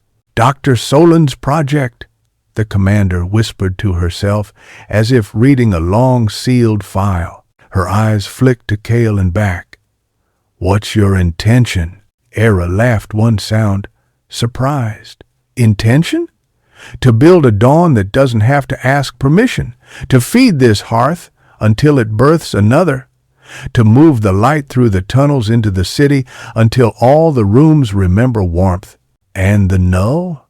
the commander said, not unkindly. "We teach our houses to sing," Kael answered before Eira could. He looked at the weapon in his hand the way a carpenter looks at a saw he has used to butcher and might one day use to build. "We make wanting go hungry." The commander considered. Behind her, one of her team shifted, impatient. She did not shush him. Instead, she lowered her weapon half an inch. "The council," she said, and put venom in the word, "will want to own this. They will call it resource and policy. They will send men. They will find a song they can't march to," Eira said, and for the first time she let herself smile. The commander did not answer that. She looked up through the oculus at the violet sky, and the blade shadows it dropped like a sundial that had lost its god. Then she looked back down and did something unexpected. She stepped forward, holstered her weapon, and reached out her hand not to Eira but to the basin, palm open the way a person offers a steadying rub to a nervous animal. "Teach me," she said. "If I'm to keep men with guns from turning this into ration lines and lotteries, I need to know how to stand where you're standing without becoming smoke." Eira took her hand and placed it on the cool metal. The basin recognized new skin, adjusted its warmth, found the pitch that would not fracture this wrist. The commander startled, then steadied, and in the steadiness, Eira saw something rare. A person choosing tenderness while still surrounded by reasons not to. "First," Eira said, "you listen." Outside, beyond the oculus, the sky shifted so slightly that only a seed in a cradle and a woman with a mother in her bones noticed. It was not light, not yet. It was the memory of the possibility of light, deciding to return. Beneath their palms, Hearth 9 began to hum the note by which houses once knew they were homes. And somewhere in Calum 9, in a corridor damp with condensation and old hope, a lamp flickered, failed, and then, against its own prognosis, held. Chapter 5. Terms of Dawn. In Calum 9, light arrived as a rumor. At first it was nothing you could point to. A child swore she saw dust float through a shaft from the ceiling and not look gray, but honest colored the way bread crust is colored. An old man woke to the smell of his youth and could not name it until his tongue found the word sun-warmed, which made no sense, which made sense anyway. The pulse of the eastern lumens steadied half a beat, and the nurses on night watch checked their monitors and blamed a calibration, then smiled without telling anyone they'd smiled. In Corridor 12, a miner spat into the gutter and found himself ridiculous, out of nowhere wishing he owned a window. Rumors are roads. They lay themselves between rooms and insist on being walked. By the time the second hour of the same brightness passed, the whispers had turned toward a direction. H9, someone said. Then someone else, who did not know the first person, said, "Hearth." The word moved through Kael 9 like a finger running along a seam and finding it whole. In the hangar under the industrial district, Hearth 9 sang low and constant. The glow was no longer a marvel but a condition, the way warmth is not felt once it belongs everywhere. The pedestal released heat into the ringed platforms. The micromechs streamed in silver clouds through the laddered hallways to lay their stitches where stone had cracked with waiting. When Eira and Kael stood with their palms on the basin, they could feel the city listen. The commander, with the scar under her eye, kept her hand on the rim as long as she could, as if strength could be learned through the skin. She had told them, when the first threshold of suspicion had been crossed, that her name was Mara Voss. The syllables fit in the mouth like a bit you could spit out if you had to, but she did not spit them. She wore them. Once she had worn Commander Voss as if it were armor. Now she wore Mara like a story that might be believed again. "Your counsel will come," Kael said, watching the north access where the echoes of her team were tending to practicalities, sealing breaches, inventorying whatever stores had pretended not to age. His voice made no judgment of counsels. It had run out of that kind of fuel years ago. "They'll send letters first," Mara said dryly. "Letters stapled to men. What will they want?" Eira asked, though she knew the answer, in the same way one knows how a door's hinge will sound before touching it. "Names," Mara said. "Rights. The key you used to open this place, the song you sang without calling it song, and when you refuse, they'll want blood to pay for the fear they don't know how to hold." Eira looked down at the basin. The rim held a faint print of her palm as if it had learned contour and did not want to forget. "They can have my name," she said, "but not the key. It's internal. He is Hemanas." Mara tilted her head toward Eira's chest. "Is that where you keep all the secrets now?" "No," Eira said. "Only the ones that know how to behave." Mara's mouth did the thing again, the almost smile that meant the ground under her had softened enough to risk that movement. "Then we need terms," she said. "If dawn is to be shared and not rationed, we have to build rules faster than men with banners can march." "Rules?" Kael asked, a piece of old distaste flicking his voice. He had enforced too many rules that killed what they were sworn to keep alive. "Bones," Mara corrected. "Things soft parts can cling to." Eira nodded. "We start with where we plant the next hearth. And who teaches it to sing?" The phrasing had arrived like breath. Hearing it aloud startled even her. Mara's eyes, for a heartbeat, found not Eira's face, but Kael's profile, as if measuring capacities against the shapes in front of her. "We'll need a circle," she said. "A handful who can stand at these basins without cracking. Warden work will eat those who think it is glory." Kael's glance slid to his own hands, the knuckles still remembering the heat that had not burned him. He felt, absurdly, like a building. He had always been the wall. Now he was being asked to be both door and door frame. "Start with your team," he said. "Find who hears pitch. The others can guard the access." He said. Mara nodded once. "They'll grumble, then obey. They're good at that, for better and worse." Eira touched the rim.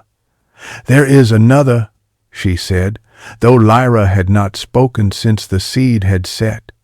The certainty was not words in her ear, but a pressure under her sternum. "A cradle further south, smaller. It was meant for experiments, then slated for decommission and forgotten because famine doesn't leave room for decommissioning. Hearth 12. If we light it, we can push warmth into the water lines. People will drink heat." Mara's head came up as if someone had struck a tuning fork beside her skull. We did have a schedule for that work, she said. I read it once, old as my hands. H12 was a footnote and a hazard. Then it's ours, Eira said. Footnotes hide best. Distance? Kael asked. 8 kilometers if the tunnels were clean, Eira replied. 14, given collapse. Null density? Eira listened.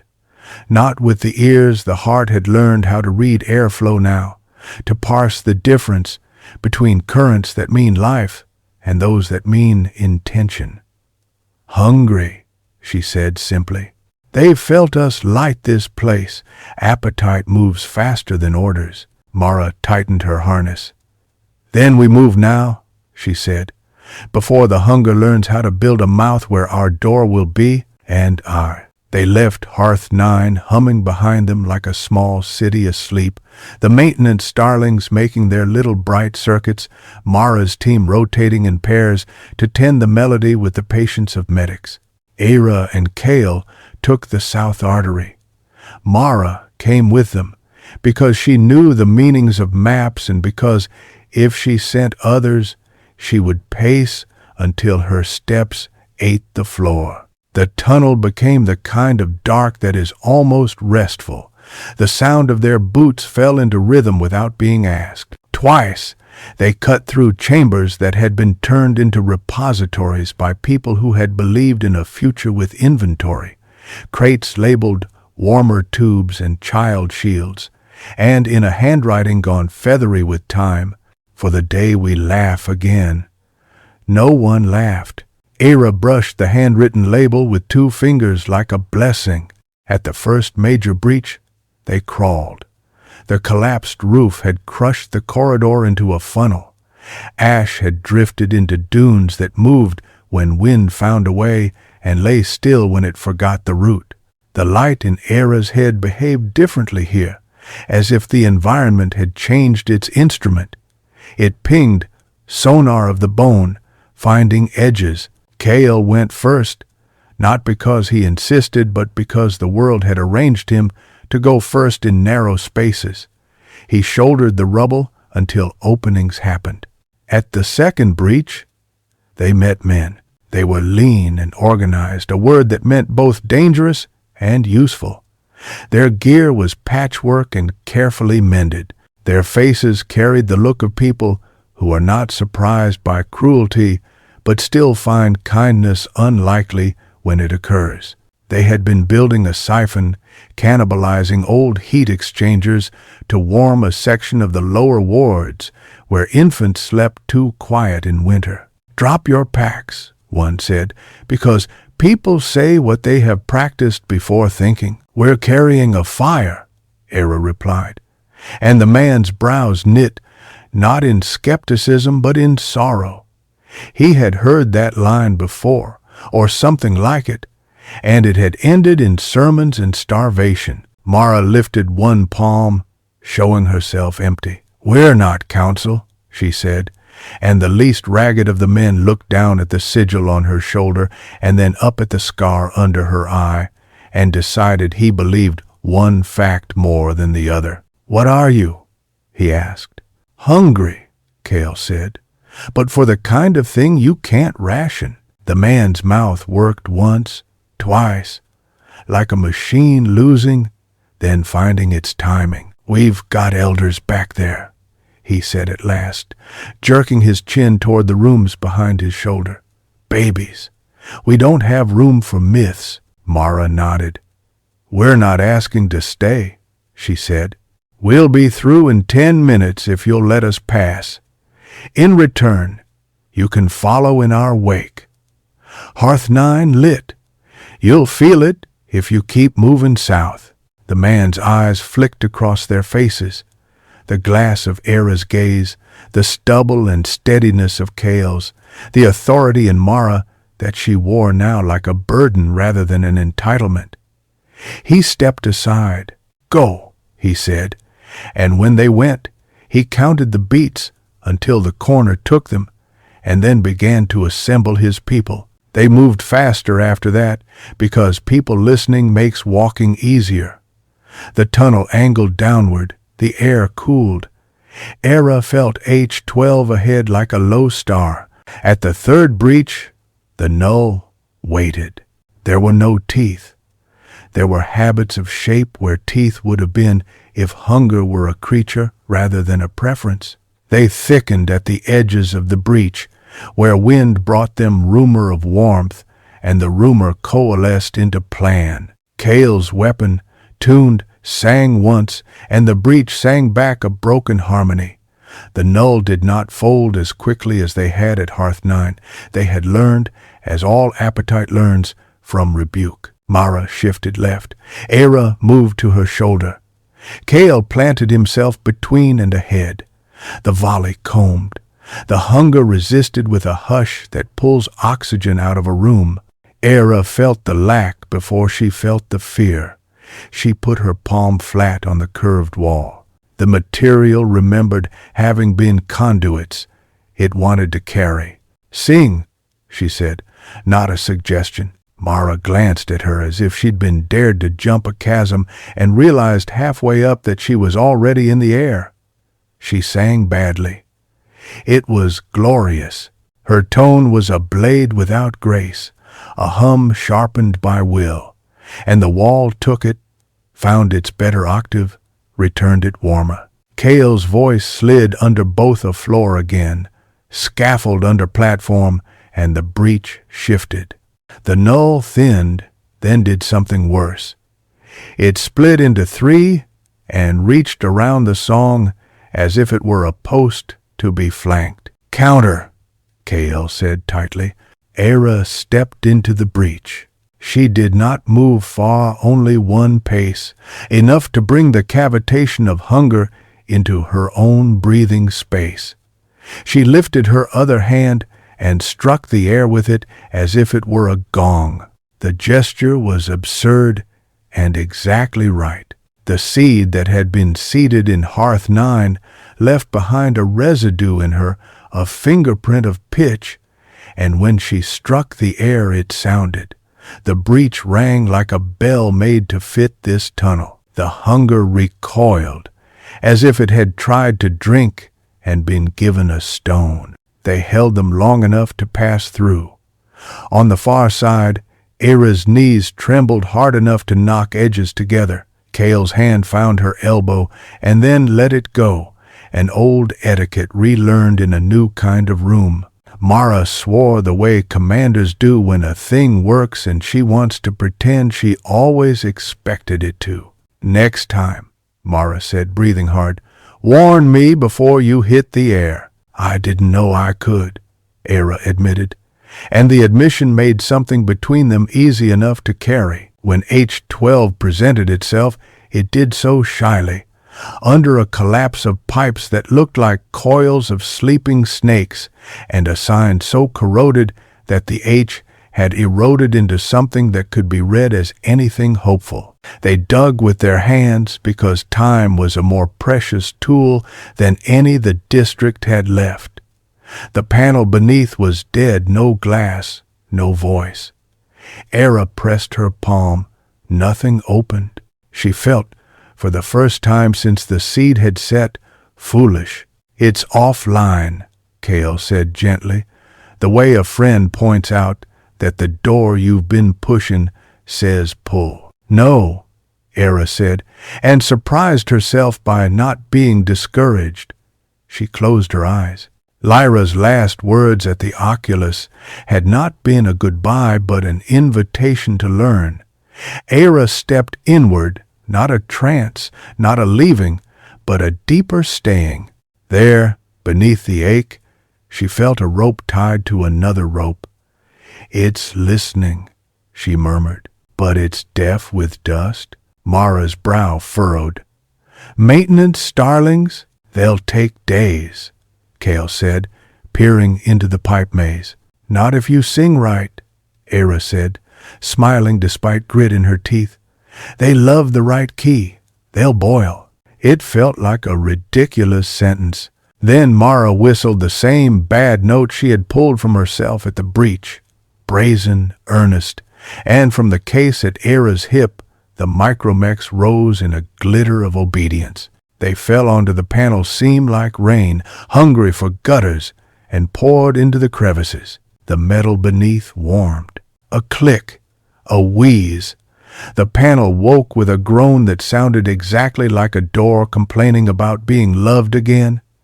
AUEEDAUN ticket, the font said, and Eira settled her palm as if tucking a child. H12 had not been designed to magnify grandeur. It had been built small, with the domestic courage of teapots and quilts. The basin was only half the size of H9's, and the oculus above opened to a shaft narrower than a well. Still it was a hearth. Eira felt her chest loosen. "Same order," Mara said. "Seed, sing, set. Then we hold the gate long enough for the pressure to write new rules." Eira laid her hands on the rim and her forehead against her own hands for one breath, as if to ask forgiveness of her bones for what she always asked of them. When she hummed, the basin answered immediately, a creature that had been waiting with its eyes closed and opened them at the first familiar footfall. The glow came quicker here, not because H12 was greedier, but because it was humbler. It needed less to be itself. Outside, the null gathered. Appetite respects scale only insofar as it respects access. Small hearths are as delicious as large. Kael placed himself in the doorway, his shadow an extra bar across a threshold that had too few. Mara moved to his flank, and together they made a hinge. The push was smoother this time. The song, learned, arrived. The weapon did not sputter. The micromechs sang with their small metallic bodies, a rattling counterpoint that delighted Eira in a corner of her that had room for delight even while her ribs hurt with work. The basin warmed. A trickle of heat found the old pipes and moved into them like a rumor of soup. They did not see the men from the second breach arrive. They felt them, the human pattern of footsteps, the pause of a person astonished into politeness by light. When Eira looked up, the one who had spoken for them before was standing with his people, astonishment honest on his face. It made him younger. It made him dangerous anew and in a better direction. "What do you need?" he asked, and it was the first question of the new terms. "Doors," Mara said without turning her head. "Bar the ones that lead to appetite. Open the ones that lead to rooms with mouths in them. We'll name you shifts if you want them, or you can name shift yourselves." The man laughed, once quiet, grateful for the dignity of being permitted to be competent. He began to assign with economy, and his people moved with the poise of those who had made a life out of making do and would now make more. The basin brightened. The oculus breathed. Somewhere so deep under Calum 9 that it had no name, water warmed and loosened, and a baby in a close room unclenched its fists. Later, when the push had passed and H12 had begun to hum instead of gasp, when the null had retreated to cracks to reconsider, when the pipes ticked as if counting, Mara leaned her shoulders against the curved wall and let the ache in her legs arrive fully. Sweat drew roads through the ash on her skin. "Terms," she said, because she had promised the word. "We write them before the council arrives with their printed copies." Eira sat on the basin's edge like a girl, customizing her own threshold with chalk. The glow beneath her knees made everything look kinder. "Say them aloud," she answered, "so the hearth hears and remembers." Mara held up a hand and began to count on fingers scarred by a life of order and disobedience both. "1," she said. "No one owns a hearth. If you think you do, you will notice one morning that you are cold." "2," Kael said, and his voice had found a humor that surprised itself. "Songs are not rationed. If you can carry a note without breaking yourself or the room, you will be taught. If you cannot, You will carry doors and soup. 3, Eira said. Warmth isn't payment, it's condition.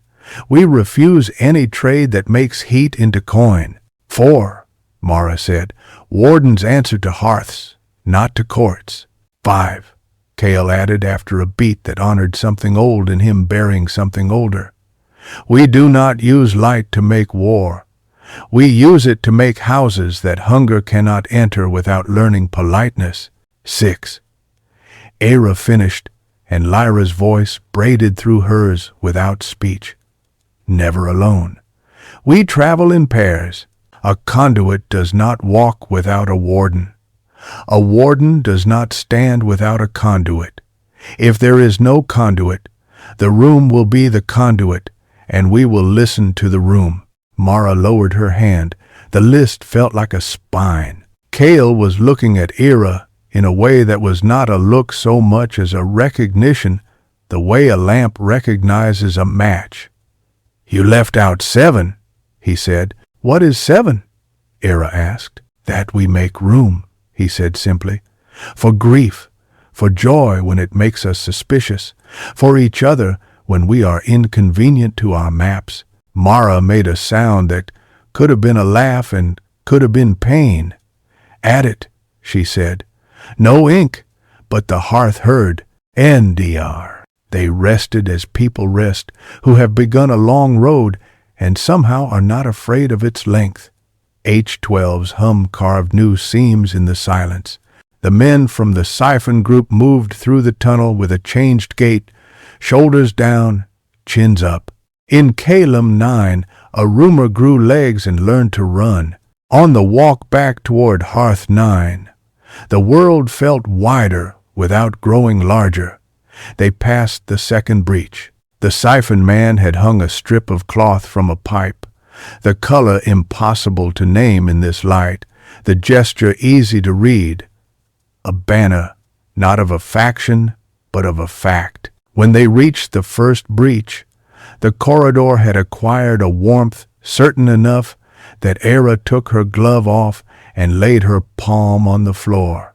It held her like bread holds butter. Council, Mara said as they approached the circle room under the oculus, and the word did not make her jaw clench this time. It made her hands open, one on the weapon that she now trusted as a tuning fork, one for the rim. They were not there yet. They would be. There would be letters and men, and speeches that sounded like old posters, and reasonable arguments for control spoken half from fear and half from habit. There would be days when the null learned faster than the singers. There would be corridors where warmth pooled wrong and had to be coaxed back into pipes.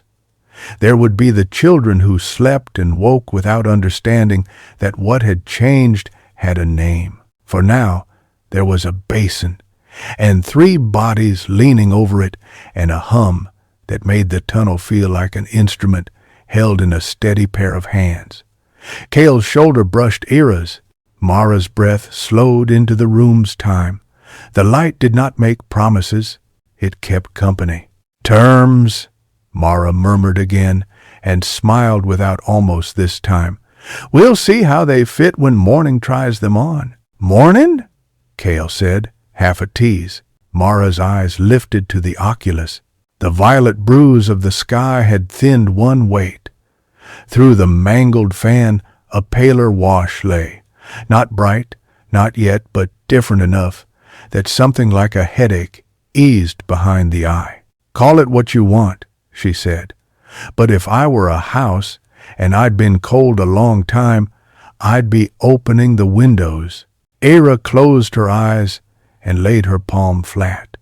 Under skin and bone and the rules they had just spoken, she felt a hand answer from very far away, from a spire that leaned and held, from a memory that made heat.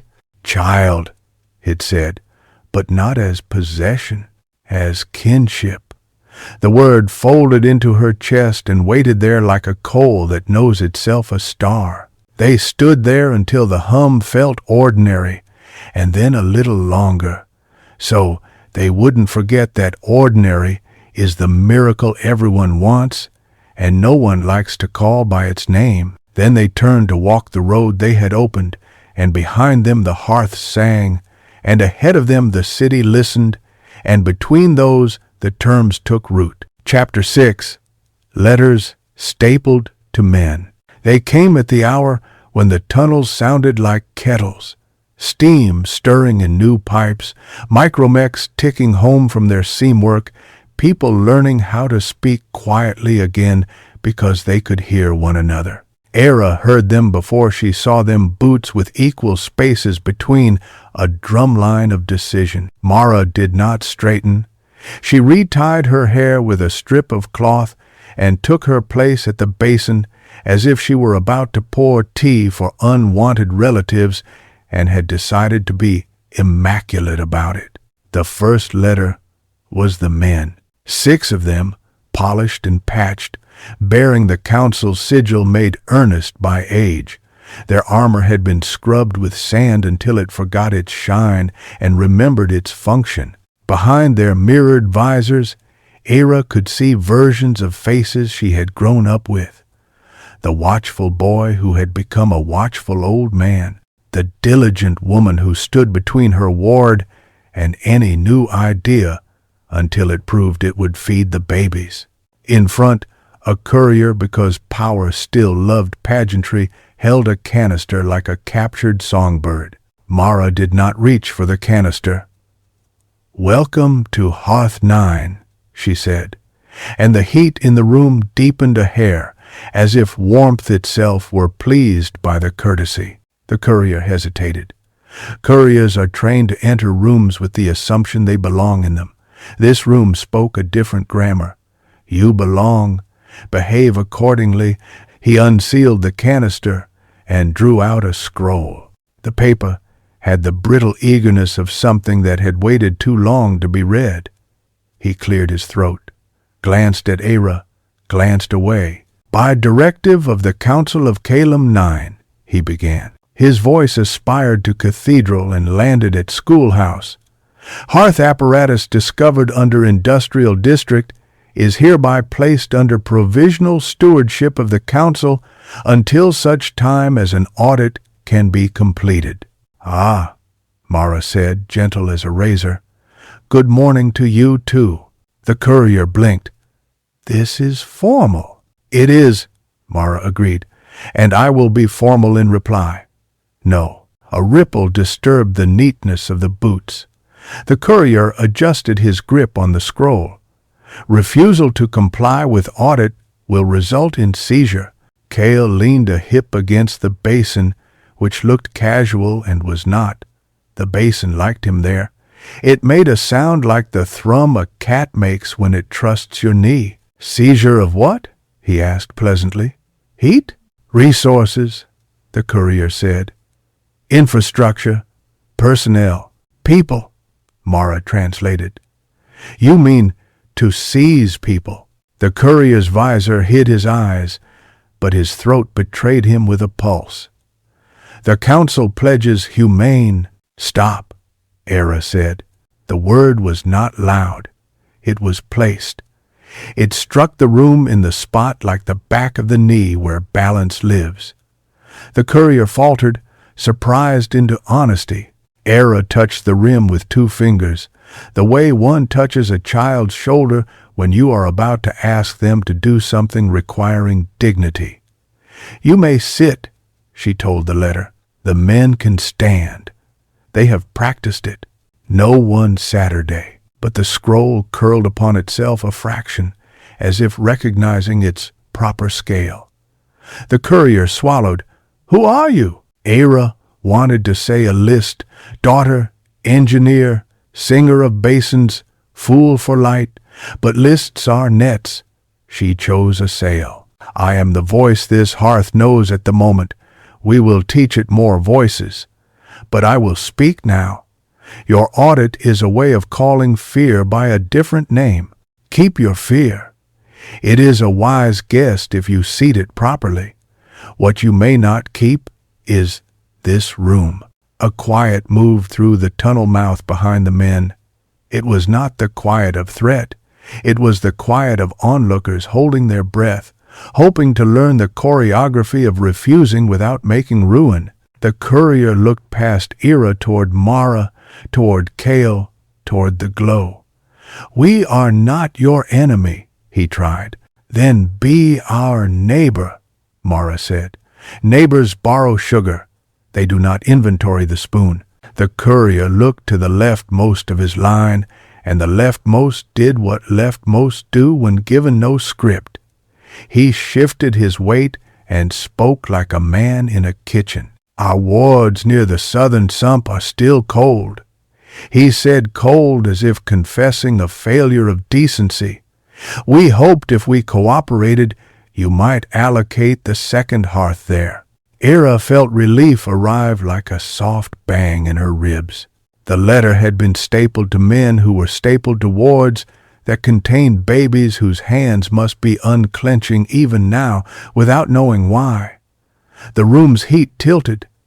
"We lit hearth 12 this morning," she said. "Feel for it by the taste of the water. If you bring singers, we will teach them to stand." "Teach?" The courier sounded astounded by the verb. He had expected permit or deny, command or concede. Teach was a gift from a world he had not visited in a decade. "Teach," Mara repeated, "with conditions." "The terms," Kael said, and his voice made the list sound like a story rather than a schedule. He recited them without looking at any paper.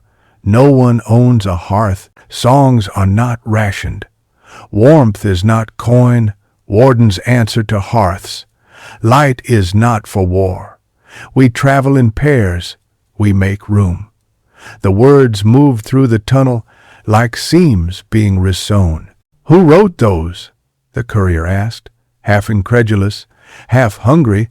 "The room," Eira said, and laid her palm flat so the hearth could claim its share of authorship. A second column of boots sounded in the corridor, slower, heavier.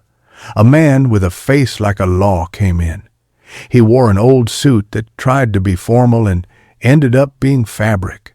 His mouth had been trained to say whereas, without laughing, he stopped just beyond the threshold and inhaled through his nose the way one does when a kitchen smell makes one want to remember a childhood. "Director Hardened," Mara said flatly, and the letter made sense. It was not merely stapled to men. The staple had a name. "Mara Voss," Hardened said. "You were reported missing. I mislaid myself and recovered the object," she said. "It is called autonomy. You'll mislay yours if you're not careful." His gaze slid. He found Kael and paused surprised like a pebble underfoot. "Aegis, I had your file closed." "I pried it," Kael said. Hardened's eyes reached Eira last, the way some men approach a fire. Not from fear of heat, but from the superstition that to seek warmth is to confess a weakness. He saw a young woman whose hands were red where cold had left them, and whose mouth had the stubbornness of someone who had chosen to be kind more times than was reasonable. He looked at the basin and did not look away fast enough to hide the flinch that came with recognizing that some rooms are more important than offices. "I've come to prevent chaos," he said, which is a sentence men use when they mean to orchestrate it more palatably. "Chaos is cold," Eira said. "We are warm in it." He unrolled a second writ. This one was shorter. "Provisional compromise," he read. "The Council recognizes the emergence of functional heat nodes under the Industrial District, designations H9 and H12. In the interest of public safety, the Council offers to supply security, ration oversight, and intake priority for critical wards." "Security," Mara echoed, a smile shading her mouth that had no lightness in it. "Guns. Guns persuade appetites," Hardened said, "including yours." Kael's hand lay open on the rim. The basin made his palm look work-scarred and full of purpose. "Guns teach the null to be clever," he said. "Songs teach them manners." Halden glanced at the weapon on Kael's hip. His mouth betrayed nothing. His eyes betrayed curiosity. "You intend to sing the void into civility?" "I intend to make houses that don't feed it," Kael said.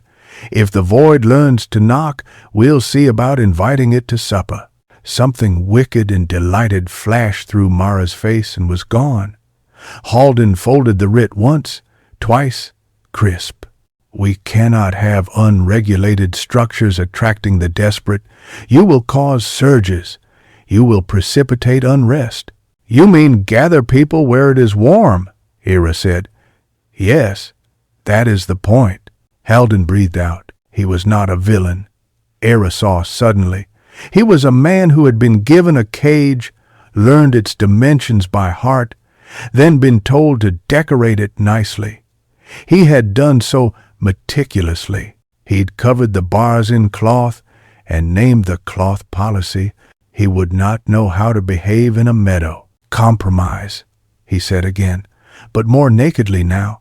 As if the word were a bridge he earnestly believed the city could build over its hunger. "You teach our assigned personnel the melodies. You provide a schedule for heat distribution. In return, we bring you what you can't sing into existence. Filters, antibiotics, welders, wire, intake pumps. We seal access points you can't hold. We make a map and we make it public and we swear by it." Mara turned to Eira. It was not a deference but a habit. The room had begun to teach them who spoke which sentences. Eira lay her palm on the basin, listening as she had learned to listen. To Lyra's far warmth, to the starling's needle chatter, to the babies whose hands were unclenching, to the men behind Halden whose boots had lost their certainty. "If we bind ourselves to your schedule," she said, "we bind ourselves to your scarcity. We offer a different arithmetic. We base our distribution not on cue, but on chorus. Where voices can stand to tend a hearth, heat will flow. We will teach any who can sing without breaking. We will carry heat into wards with no singers and leave starlings to stitch until the singers come. We will write our map in sound, and you can copy it in ink if that brings you peace." Halden stared at her for perhaps the first real moment he had spent in a room in years. Then he lowered the writ by an inch. The way a person lowers a mask when they decide the air is safe enough. "You will create factions," he said quietly. "People love their songs the way they love their gods." "They will create choirs," Mara countered. "People love joining more." Halden glanced to the oculus. The sky beyond it had lost a shade of bruise. Even bureaucrats have eyes. "If I agree," he said, "if the council agrees, you must agree to one thing." "Name it," Kael said. "That you will not ignite a hearth within a stone's throw of a food line," Halden said. "We have enough grief without panics." Eira considered. She had not thought of panics. She had thought of heat as the opposite of fear, and forgotten that fear, when warmed too suddenly, boils. "Agreed," she said. "We will light the rooms that feed the lines instead of the lines themselves." Halden folded the writ into his pocket as if he were putting away a reason to shout. He gestured, and the courier, who had been holding his scroll like a child holds a too heavy instrument, stepped forward and, without being told, set it on the rim. The basin warmed the paper, ink loosened, words that had been emphatic learned how to relax and still mean what they meant. This felt indecently like hope. "Director," Mara said, and the title, when she spoke it, sounded almost like a noun again. "Stay for the terms." "What terms?" "The ones we recite before we teach," Kael said, and Halden's mouth twitched, the way the mouth of a man who cannot sing twitches when he is about to try anyway. They said them together. No one owns a hearth. Songs are not rationed. Warmth is not coin. Wardens answer to hearths. Light is not for war. We travel in pairs, we make room. When they finished, the tunnel breathed. The men who had come as letterheads lifted their visors, one by one, as if they were at a funeral and someone had just said the names of the dead, and each wished to be seen weeping. No one wept, but one of them laughed softly, one note only, and it was like a hinge oiling itself. Hardened stood very still. "You talk as if rooms have ears," he said, not derisively. "They do," Eira said. "We built them that way." "Then forgot," he nodded, as if he had found a shelf on which to put this fact. "Teach me the first note," he said abruptly, and Mara blinked fast as if dust had jumped into her eye. Eira did not take his hand. She placed her palm over the place where his suit hit his ribs and found the place where the voice hides between bone and habit. "Breathe," she said. "Don't perform." He obeyed. The sound that came was small and unhandsome. It was right. The basin answered him by warming a degree, the way a stove does when a pot of water is set on it. Hardened blew out a breath that might have been a laugh had it not been a surrender. The second letter arrived at dusk, that isn't, carried by a girl whose hair had been cut by a knife and whose cheek said she had slept well for the first time in 3 winters. She handed Eira a packet wrapped in wax cloth and waited, nervous and eager as a messenger at a wedding. Inside lay a scrap of paper bearing 22 names, women and men, and 2 marked with a circle drawn by a careful child hand. Beside each name, a note drawn as a line, a guess at pitch. At the bottom, in a script that tried very hard to be respectable, the words, "We can try. May we come?" Eira showed it to Mara, to Kael, to Hardened. Mara grinned, unabashed. Kael made a sound in his chest like a small amen. Hardened looked at the list for a long time and then said, almost to himself, "This is how riots start and how they end."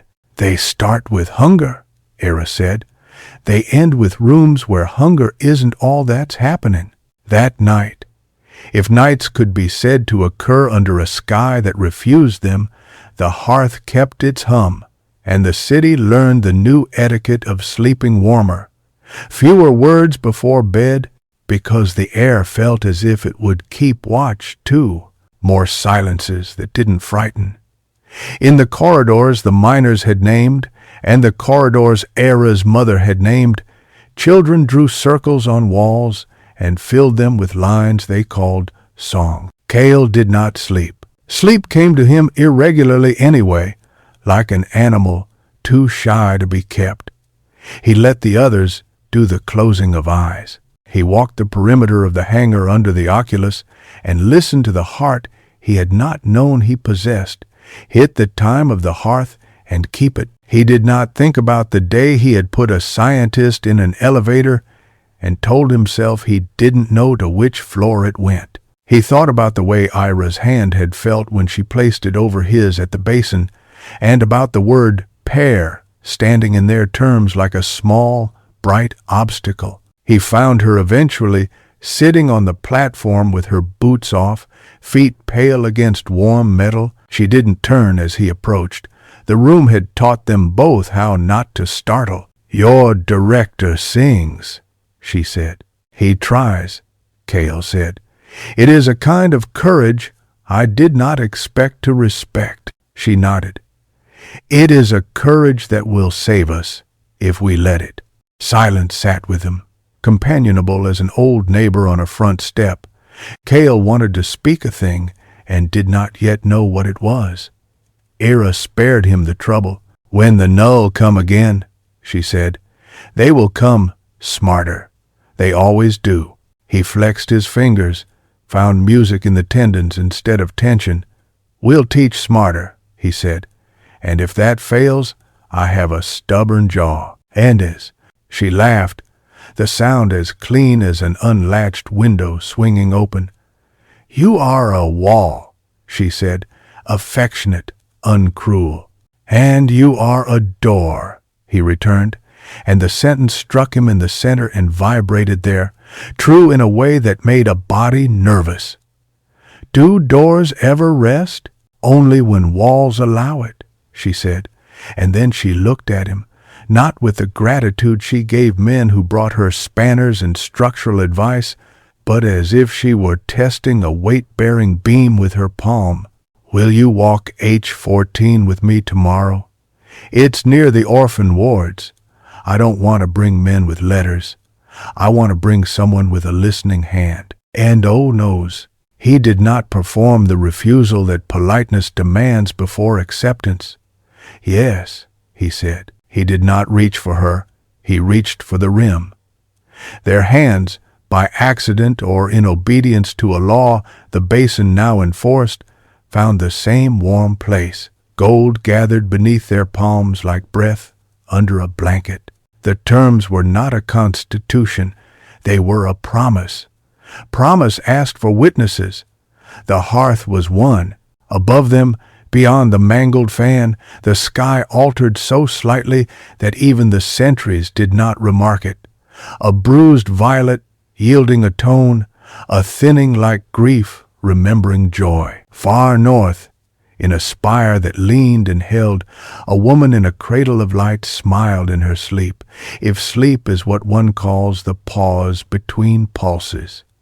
"Never alone," she said, into no ear and every ear. Eira heard it and did not. She breathed it anyway. Morning, that impostor, made a soft attempt at itself. It failed beautifully. The air felt as if it had learned a new scale. In Kael 9, a nurse poured hot water into a pan, and the steam did not feel like an accident. A miner touched a wall, and the wall said, "I have you."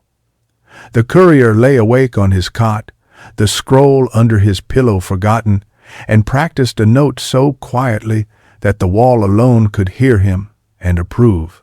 Letters would keep arriving. Men would keep stapling themselves to them. Some letters would be love, some would be knives. Most would be fear folded into grammar. Eira, Mara, and Kael would read them all and then set them on the rim, where heat would loosen the ink until the words told the truth or quietly dissolved. And if the world insisted on ceremonies, then let this be one. 2 hands on a basin, a room listening, a city relearning how to say we without meaning some of us first. Chapter 7. A door and a wall. Mourning the kind that isn't made a thinner attempt and failed generously. The air had learned a new vowel overnight. Even the tunnels carried it. A sound like ah, spoken by a mother who has found the thing lost behind the cabinet and is reproaching no one. Eira woke with her hand already reaching for the basin that wasn't there. She laughed at herself, soft, and found her boots. The hanger under the oculus clung to a warmth that felt like the memory of a body lingering in sheets.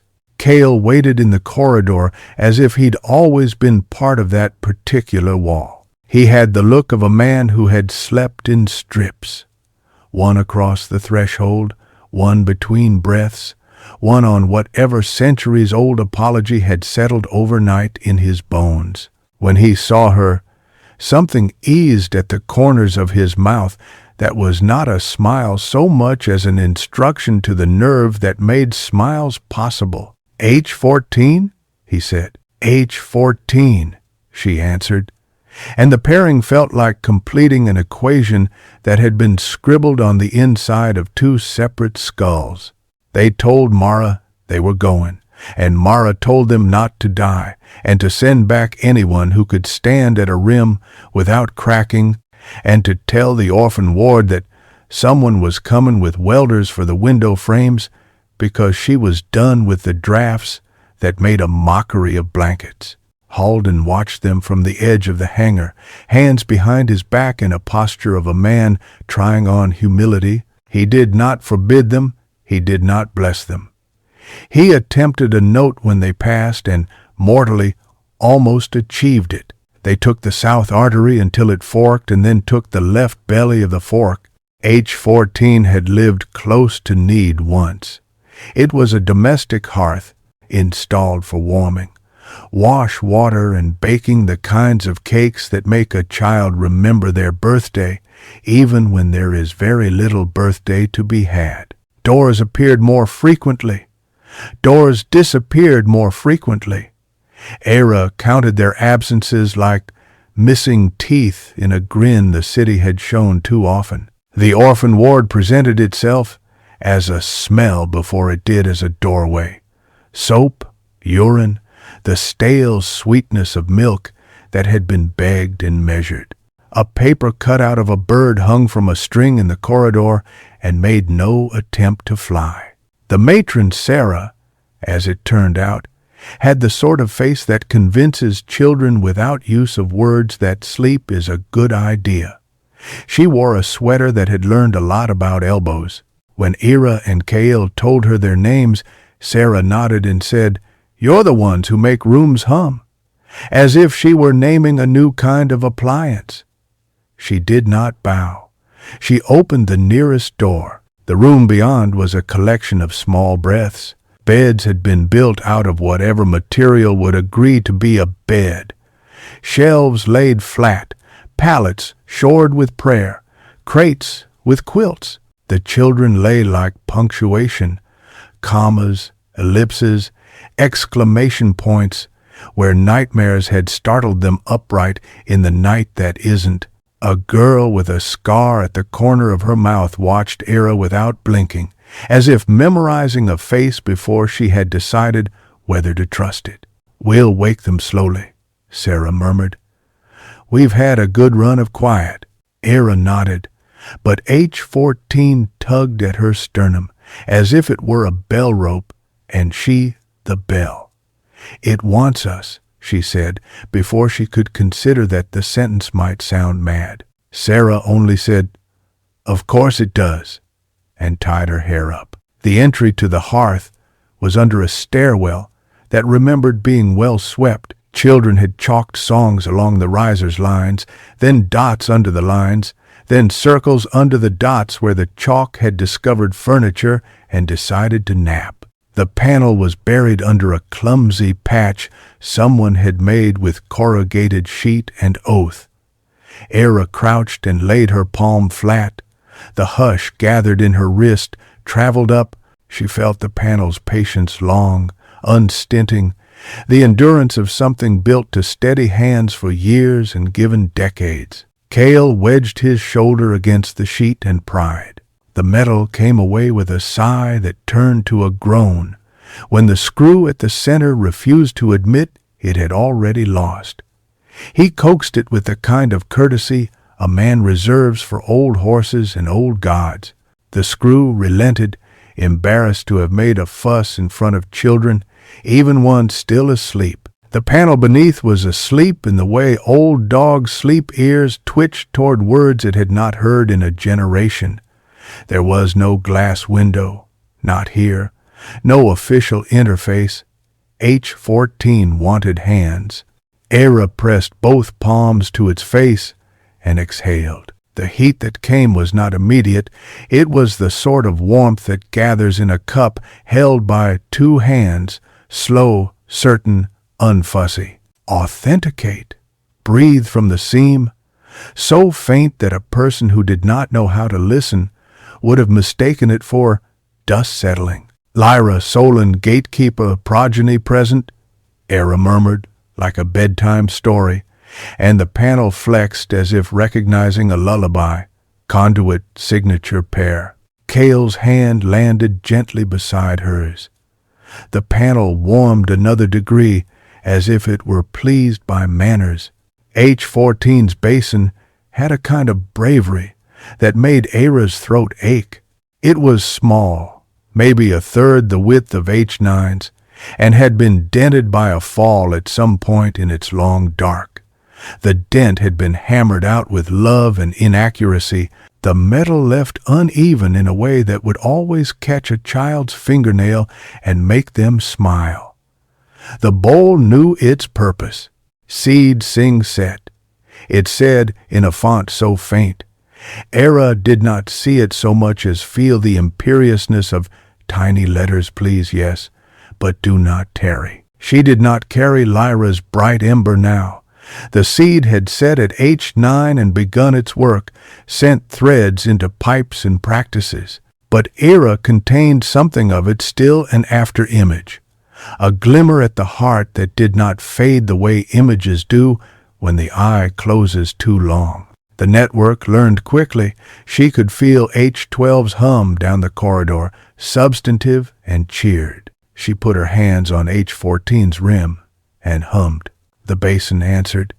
It only needed to be told that the world had not ended. It required a voice more than a substance. Kael laid his palm down next to hers and brought the low note that made rooms feel held. Sarah, after a moment of watching closely, like a nurse learning a new stethoscope, dared a line of her own. Her pitch was cracked and absolutely good. The basin's glow gathered like soup, thinking better of itself. You may want to see this, Kael said in a voice that would not startle a child, and Eira lifted her head. A boy of perhaps 5 had padded in on bare feet, hair standing up in declarations, thumb in mouth as if contemplating removal. He did not look at the basin. He looked at Kael's hand where it met the rim. Then he placed his own tiny palm beside the big one and hummed, because apparently this was a thing we do in rooms now. The basin made a sound Eira had not heard before. It laughed, not as a human laughs, but as warmth does when an accident turns out to be the right tool. The glow bloomed and held. In the dormitory above, a small stir ran through the cots, the kind of rustle that belongs to birds in a hedgerow before dawn. The children did not wake. Helmets lifted slightly off small heads, fists uncurled. Sarah felt it in her back and closed her eyes to hide the sudden obscene luxury of relief. Set, the rim told Eira, and she did, pressing her chest to the dented metal where generations of other chests would now be invited to lean. She felt the shimmer pass into the bowl, not bright, but generous, like a hand offering another hand a seat. The null arrived halfway through the first pot of water, gaining interest atop the little auxiliary heat exchanger. They did not arrive as a flood.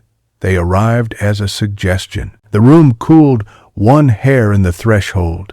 The lamp above the cradle trembled as if a moth had thought about visiting and then thought better.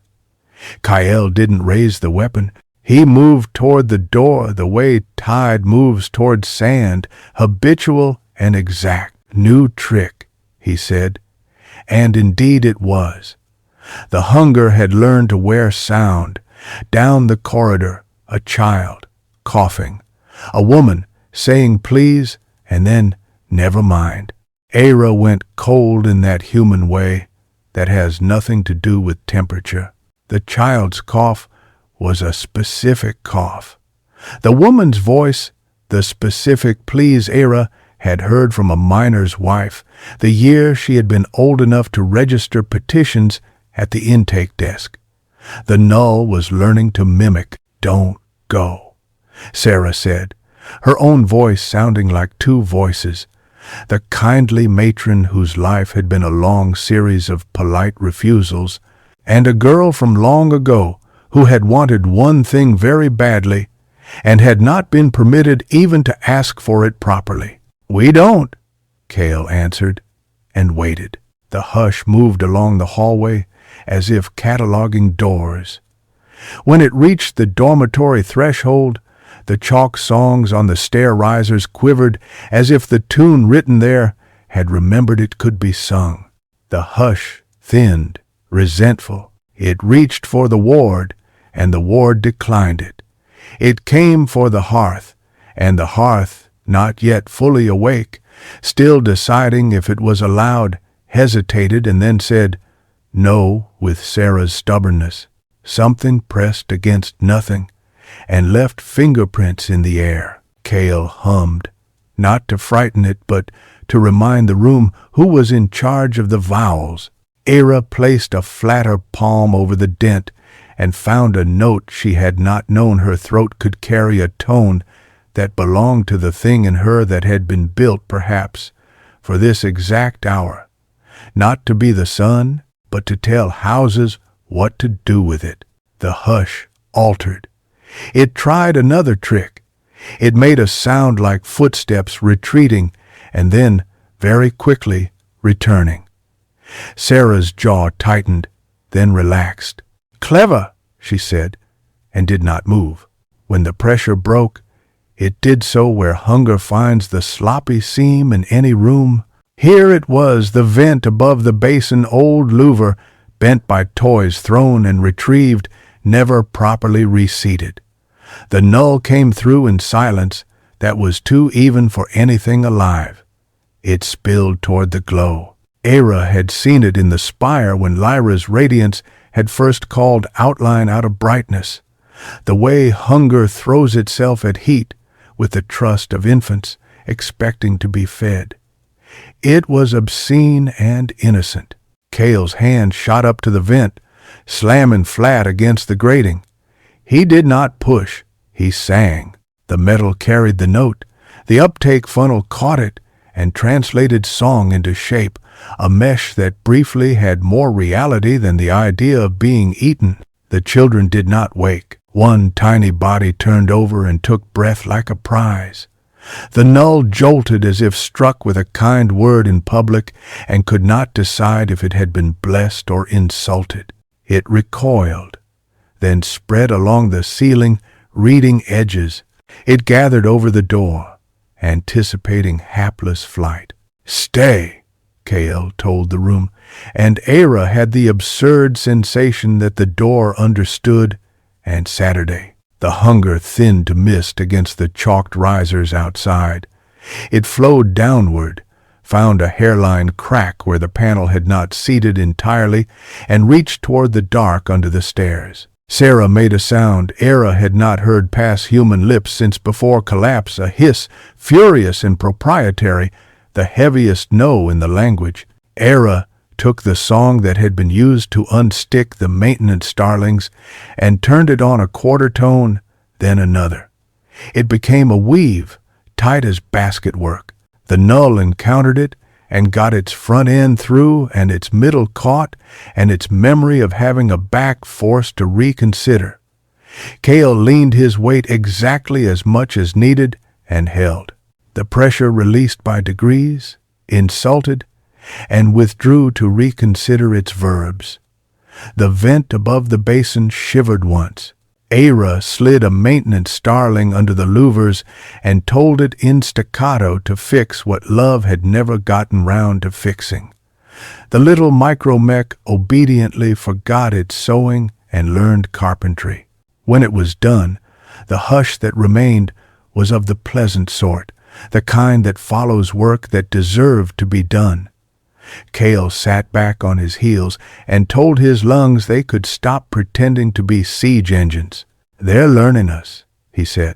Eira slid to the floor, laughing once, brief, almost rude. "And we're learning us back," Sarah exhaled. It broke into several pieces halfway out, which meant tears were involved. She did not apologize. "We have a boy," she said, practical because her heart required it, who mimics whatever he hears. "He's been making the babies laugh by doing the rat squeak behind their ears. He should not be in the corridor until we teach him when not to be marvelous." "We'll teach him," Eira said. She didn't mean just the boy. The boy with his palm beside Kael's had not moved. He now moved the thumb from his mouth to his lower lip and held it there thoughtfully. considering whether to love these new people a little or a lot. Kael looked down at their paired hands and discovered something that froze him more effectively than the null had. His skin had learned H14's warmth differently than H9's. It hummed a smaller, homelier frequency that had somehow found the exact scar measurement of his palm and filled it. The bowl liked him not just as warden in general, but as this man with this life. It was unbearable to be liked by a room. They spent the day teaching rooms to like more people.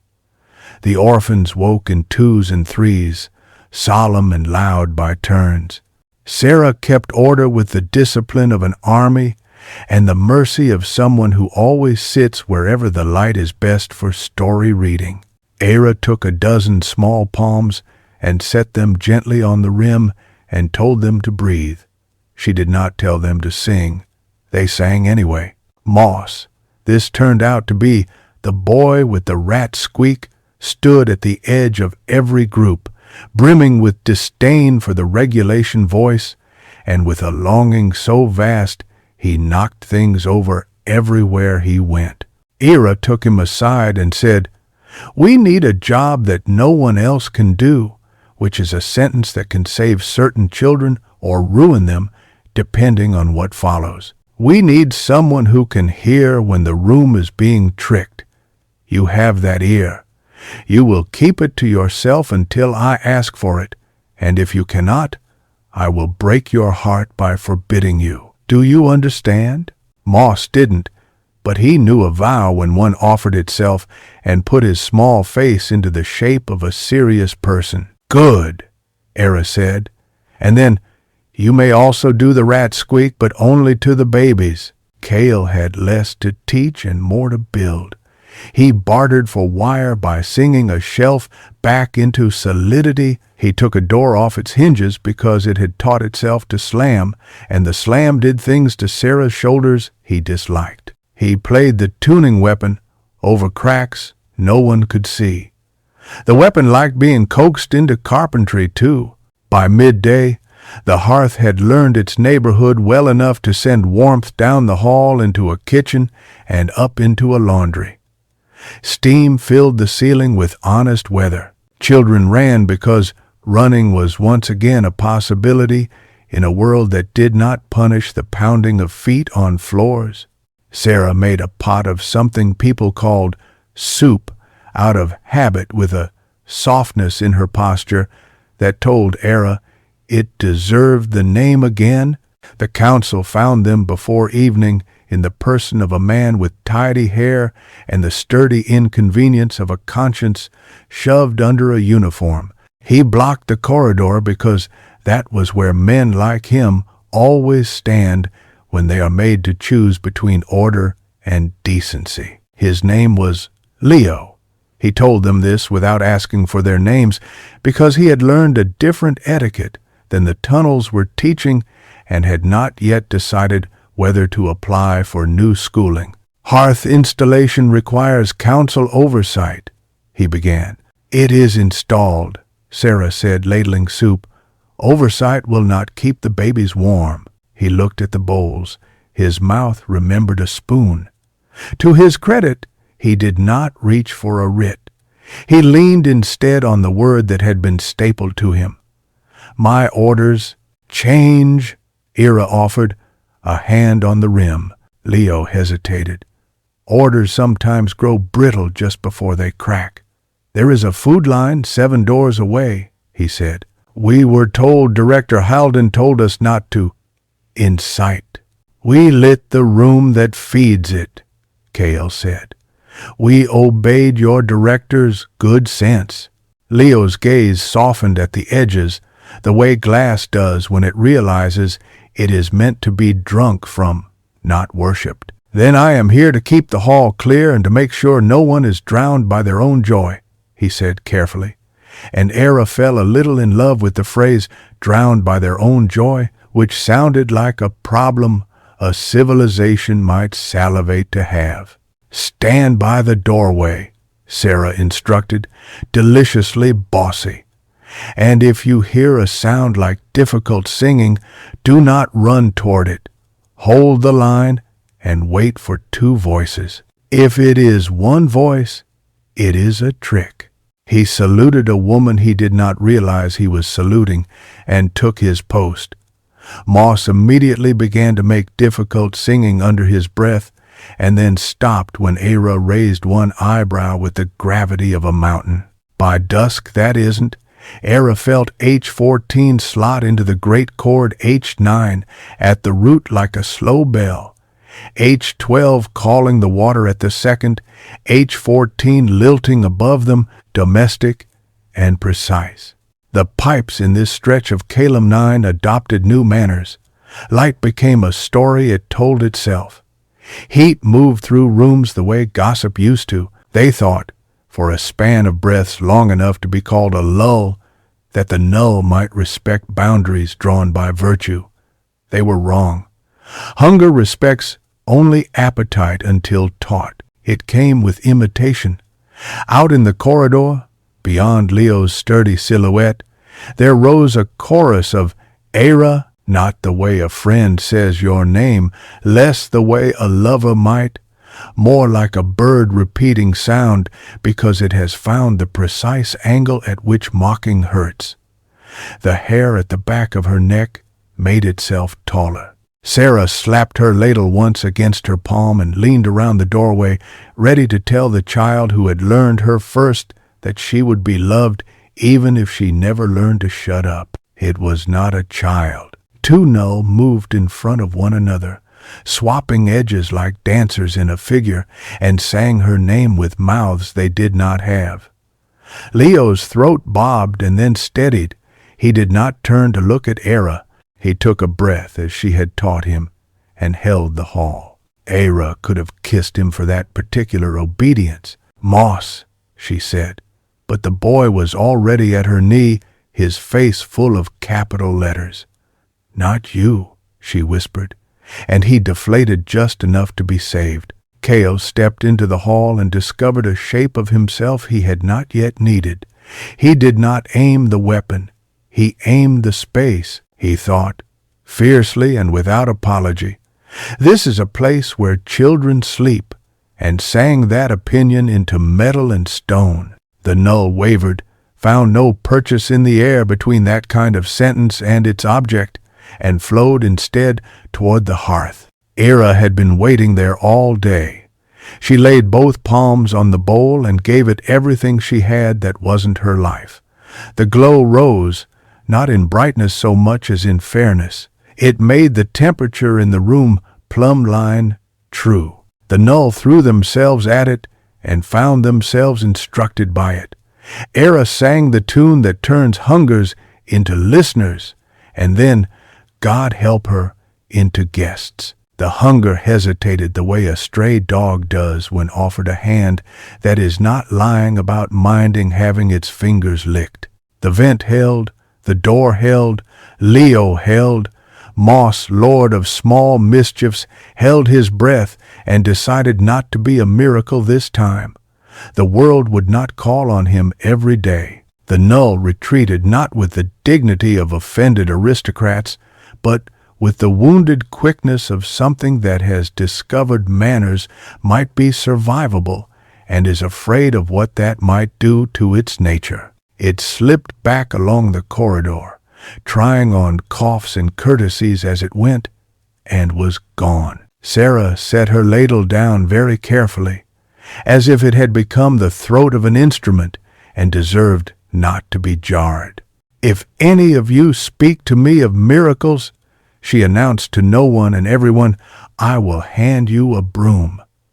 She handed Leo a bowl of soup. He took it, and the posture of his body changed by 1 degree toward the kind of man who will hand bowls to others later without being told. The lull after danger is the most treacherous sweetness.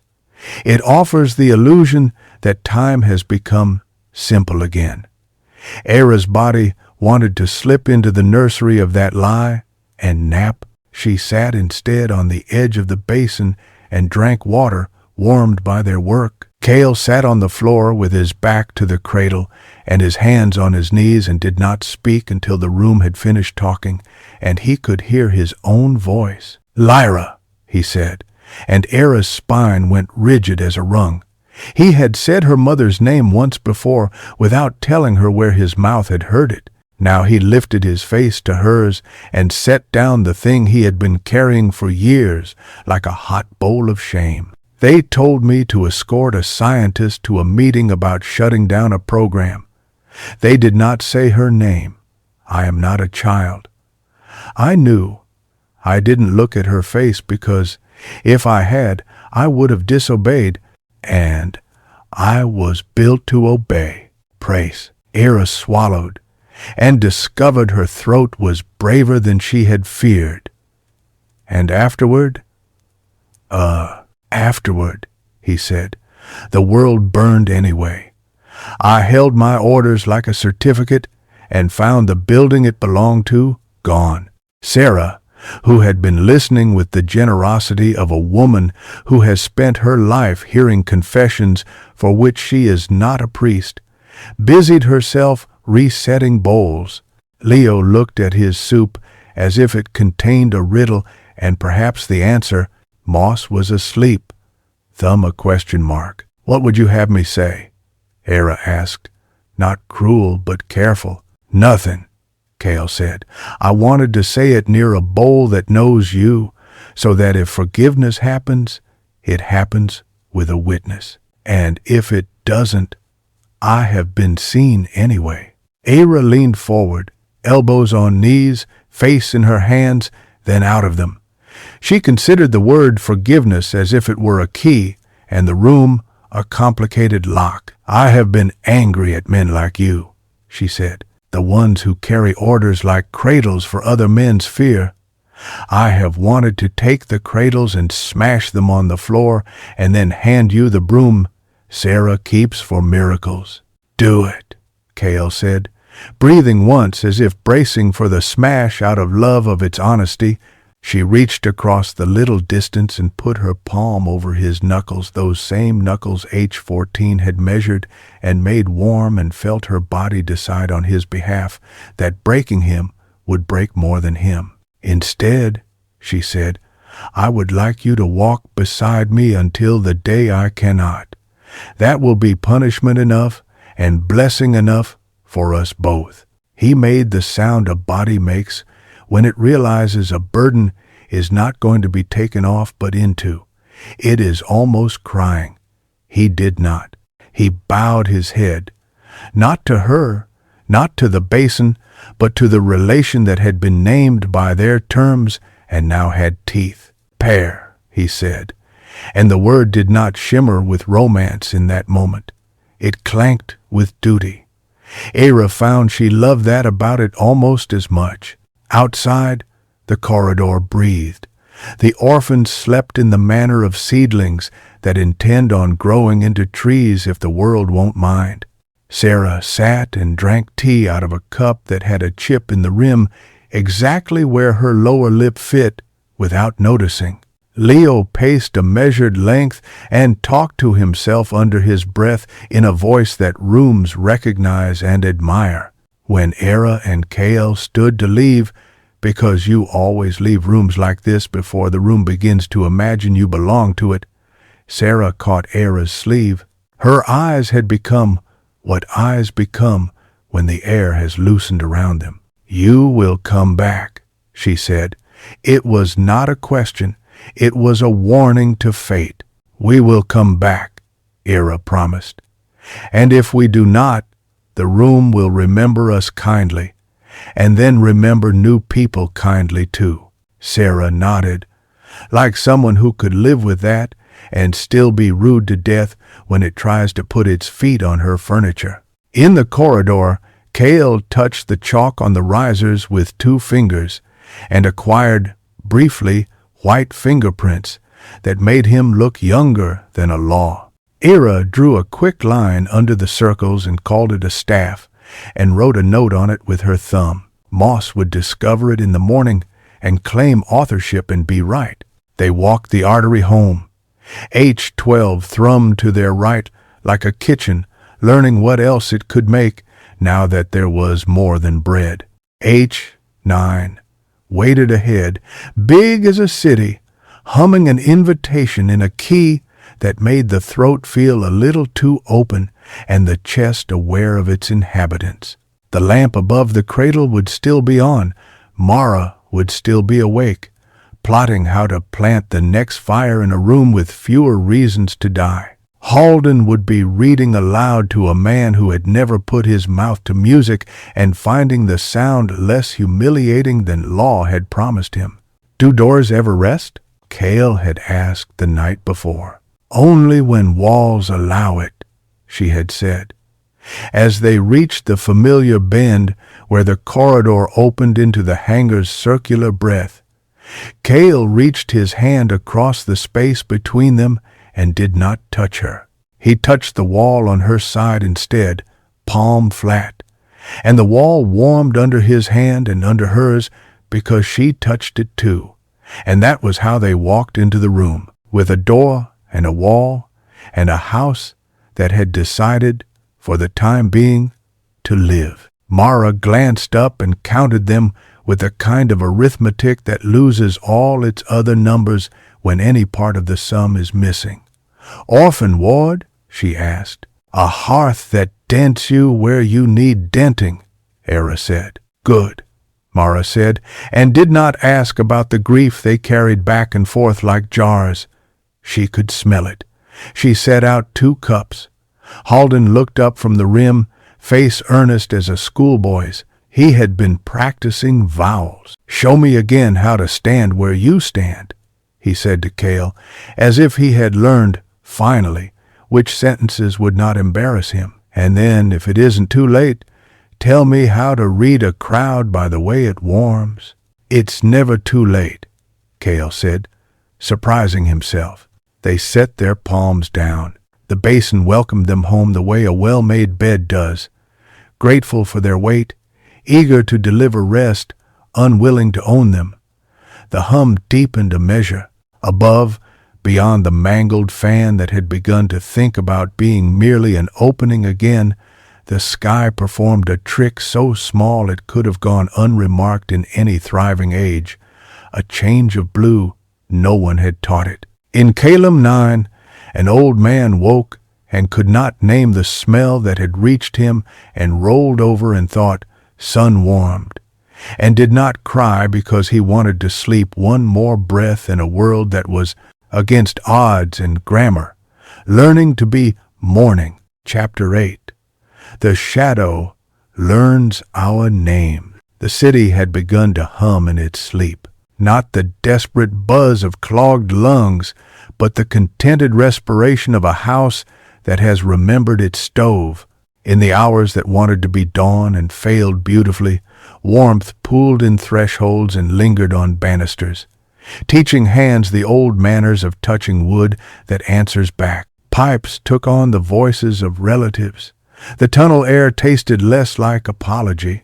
Eira woke with a sensation of someone standing at the foot of her bed, and for a breath she thought of the orphan dormitory feet on metal, tiny bodies outlined by a glow that had learned restraint. She sat up, blinked, and saw only the hangar's high shadow, the oculus's ragged throat, the not night beyond. The sensation remained. "Child." Lyra's voice did not arrive from above now. It rose through the metal like warmth through bread. Eira's hand went to her sternum reflexively and found only the new ache that felt like a door someone had oiled. The lattice strains. The spire leans nearer its answer. The shadow prefers questions. It is learning to phrase them like we do. "What does that mean?" Eira whispered, ridiculous and unashamed. "It will knock." The pause held more love than warning. It will know which windows we left open in grief. Eira's mouth tasted of iron. She stood, found her boots, and stepped into the corridor. Kael was already there, leaning one shoulder against the wall like a man asking a room for its patience. He straightened, then didn't. The straightening was in his eyes instead. "You hear it too," he said. She, Eira corrected gently, surprising herself. Lyra says the null will knock. On me, on all of us, it has learned our names. Kael's throat tightened in a way that made him briefly look young. We can change our names, he offered, wry, helpless. No, Eira said, and felt the words settle into the floor. We can make them mean more. And Mara came out of the far corridor with a coil of wire around her neck like a necklace taken from a sculpture and put to work. Halden followed, shirt unbuttoned at the throat, deflated into a man instead of a position. Leo dozed between them like a well-trained door. News, Mara said. She waved the wire as if it were punctuation. West Gallery is holding warmth. H7 is singing to itself. We can light it by noon if the pipes cooperate. She clocked their faces. Ah, and your news? Eira told them. She didn't make it medicinal. She let the tenderness in Lyra's warning do part of the work. Halden listened with the disoriented eagerness of a man learning fairy tales late. Mara's jaw set in that way. It did when she understood she would have to ask people for steadiness and then be the steadiness herself if they couldn't find it. Then we make a practice, Mara said. We teach people what to do when they are called by a voice that sounds like a good door. We name the trick so it loses some teeth. Name it what? Halden asked. Kael looked at the oculus, at the bruise of sky thinning infinitesimally. Shadow choir, he said. They sing back what we love at the pitch that would make us open. Mara nodded. Good.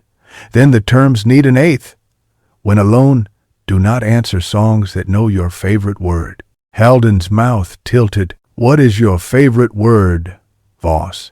Work, she returned, too fast and with laughter hidden in it. Yours? He considered. Enough. Good man, Kael said, and meant it. They marked the hour by the turn of tasks rather than any shade of light. Mara dispatched 2 teams to survey H7 and H18, with Leo managing the corridor where last night's imitation had tried on Eira's name and found it did not fit. Halden took 3 couriers to post the terms like scripture above doorways written at child height, so hands would trace them. The maintenance starlings, affectionate now in their own needle way, stitched cracks, unasked, and perched on basins when not sewing, small metal penitent saints warming their feet. Eira and Kael were slated to take H3, a hearth, rumored to exist near the old hydroponic stacks. If lit, it would send heat into a series of greenhouses that had become storerooms after edible leaves lost their war with air. If we can coax those frames, Mara said, tapping the map with the wire, we can teach them to sweat properly again. Food grown in cities was always ridiculous. Let's be ridiculous again. They walked the east artery together. The city's new grammar had already softened its sharpness. Even the echo softened, as if stone had learned how to listen without rehearsing its own role constantly. Kael kept his hand on the wall at intervals, making the corridor remember the pitch under Eira's voice. Eira watched his profile the way one watches a poem being learned, stealthily, thrilled by the effort it takes to pull ancient fluidity back through a brain that has been trained for other music. You put your mouth to vowels as if each is a tool, she said. They are, he replied. We made consonants to stack our laws. Vowels keep houses open. Who taught you that? Hey, a woman who once wore a lab coat and later a crown of wires, he said. She asked me to stand at a door and not let anyone in. She did not ask me to ask whom we were keeping out. Eira wanted to take his hand, not because romance was a summons at that moment, but because sometimes you hold a scar to keep it from growing teeth. She did not. She walked so that her shoulder brushed his. An accidental anchor. H3 lay behind a gate chewed by rust and argument. Someone had painted a daisy on it long ago, and someone later had painted a knife over the daisy. Both had faded into a suggestion that made the eyes ache to resolve. Inside, the hydroponic stacks rose like bare ribs. The frames, once meant to cradle vines in water, held only the remnants of tubing that, when tapped, made hollow instrument noises. The room smelled of wet metal and of a sweetness that had migrating into the stone and could not be retrieved by scrubbing. The basin waited buried beneath a spill of slatted planks. Eira found it not by sight but by a smell that was not smell. The seed's after-image had learned to scent old promises. They cleared it together, hands ringing with scraps and splinters. When the lip appeared, Kael sat back on his heels and exhaled. God, he said, not to the sky, which was indifferent, but to the idea that rooms could hold worship without owning any of it. H3's bowl was elliptical, meant to throw heat sideways into frames and upward into a glass ceiling that had long since admitted its unfit for purpose. Its rim bore the same faint inscription, Seed Sing Set Never Alone, but in a hand that suggested this had been a prototype, someone's first day at carving with a blunt tool, or a child pressing letters too hard. Eira pressed both palms down. The hush rose. Beneath it, something else. A tremble she had come to recognize as a room's memory of food. She hummed and felt the bowl answer with a sound like moss, lifting its face from stone. The shadow choir arrived before the first return. It did not begin with names this time. It began with scents. Bread, orange peel, clean skin after laundry. Eira almost cried from the violence of it. Scent has fewer defenses than sound. The shadow had found another window and leaned in. Kael flinched, and then swore copiously in a whisper, as if politeness could keep an obscenity from contaminating the air. It's thieving us where we're generous, he said tightly. We put those things back into the world, and it has hands now. Then we put back more, Eira said, reckless and exact. She sang nonsense syllables like a mother comfort crooning over a red-cheeked child, not words, because words would have been stolen and returned slick with mockery. The bowl warmed, but did not brighten. At the edge of the hydroponics hall, a line of figures gathered. Not null. People. 3 men, 2 women, a child, a person who did not offer a gender and did not withhold it either. Their clothes carried the tidy neglect of people who had been feeding others and forgetting themselves. The tallest lifted a hand, palm open, a gesture that Halls had relearned too. We were told to find you, the tall one said. We are kitchen. Eira smiled without permission from caution. Good. Then you know the smell of orange peel, and you can help me not be kidnapped by it. She gestured them closer. If you can hum. If you cannot, stand. It will feel like shame at first. Then it will feel like having a back. They stood. They hummed. It was a terrible chorus and therefore perfect, human, shaky, sincere. The bowl stopped mourning oranges and began to chase steam. Eira touched the rim to ground herself. Kael's hand joined hers, and the elliptic basin found their pair the way a tone finds a resonant cavity and loves it. The null came through the stacks as absence does, by being where something should have been. Water should have been. It wasn't, and the emptiness wore hunger like a cloak. The hydroponics frames shivered, the slats rattled like teeth. The child in the kitchen crew put her hands over her ears and then deliberately took them down and placed them flat on the frame beside her. "Good," Eira whispered and changed keys. The bowl set. The glow within it did not flare. It poured. Heat moved sideways as planned and upward as remembered. It found the broken glass in the ceiling and, for the first time in years, made use of its uselessness. Condensation gathered on the shards and formed drops that fell into the frames, a judicious rain. The kitchen crew gasped nearly in unison. "Is it making water?" the genderless person asked, skeptical and reverent. "It is asking the air to forgive," Eira said, which is another way of saying yes. The shadow choir swelled.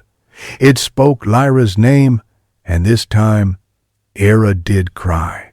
Not because the voice was convincing, but because grief is myopic and wants to run toward any mention of its beloved, like a dog that has lost the scent mid-field and found it suddenly. Kael's fingers curled hard. His mouth went white. He did not put his head down. "Do not answer," he said to himself, to Eira, to the frames, to the child who had put her hands on metal. We honor her by not answering. The shadow did not enjoy being refused. It pressed. A wave of cold moved through the frames and buckled the slats. Kael angled his body between basin and breech automatically, not because the null attacks could be taken with skin, but because bodies stand.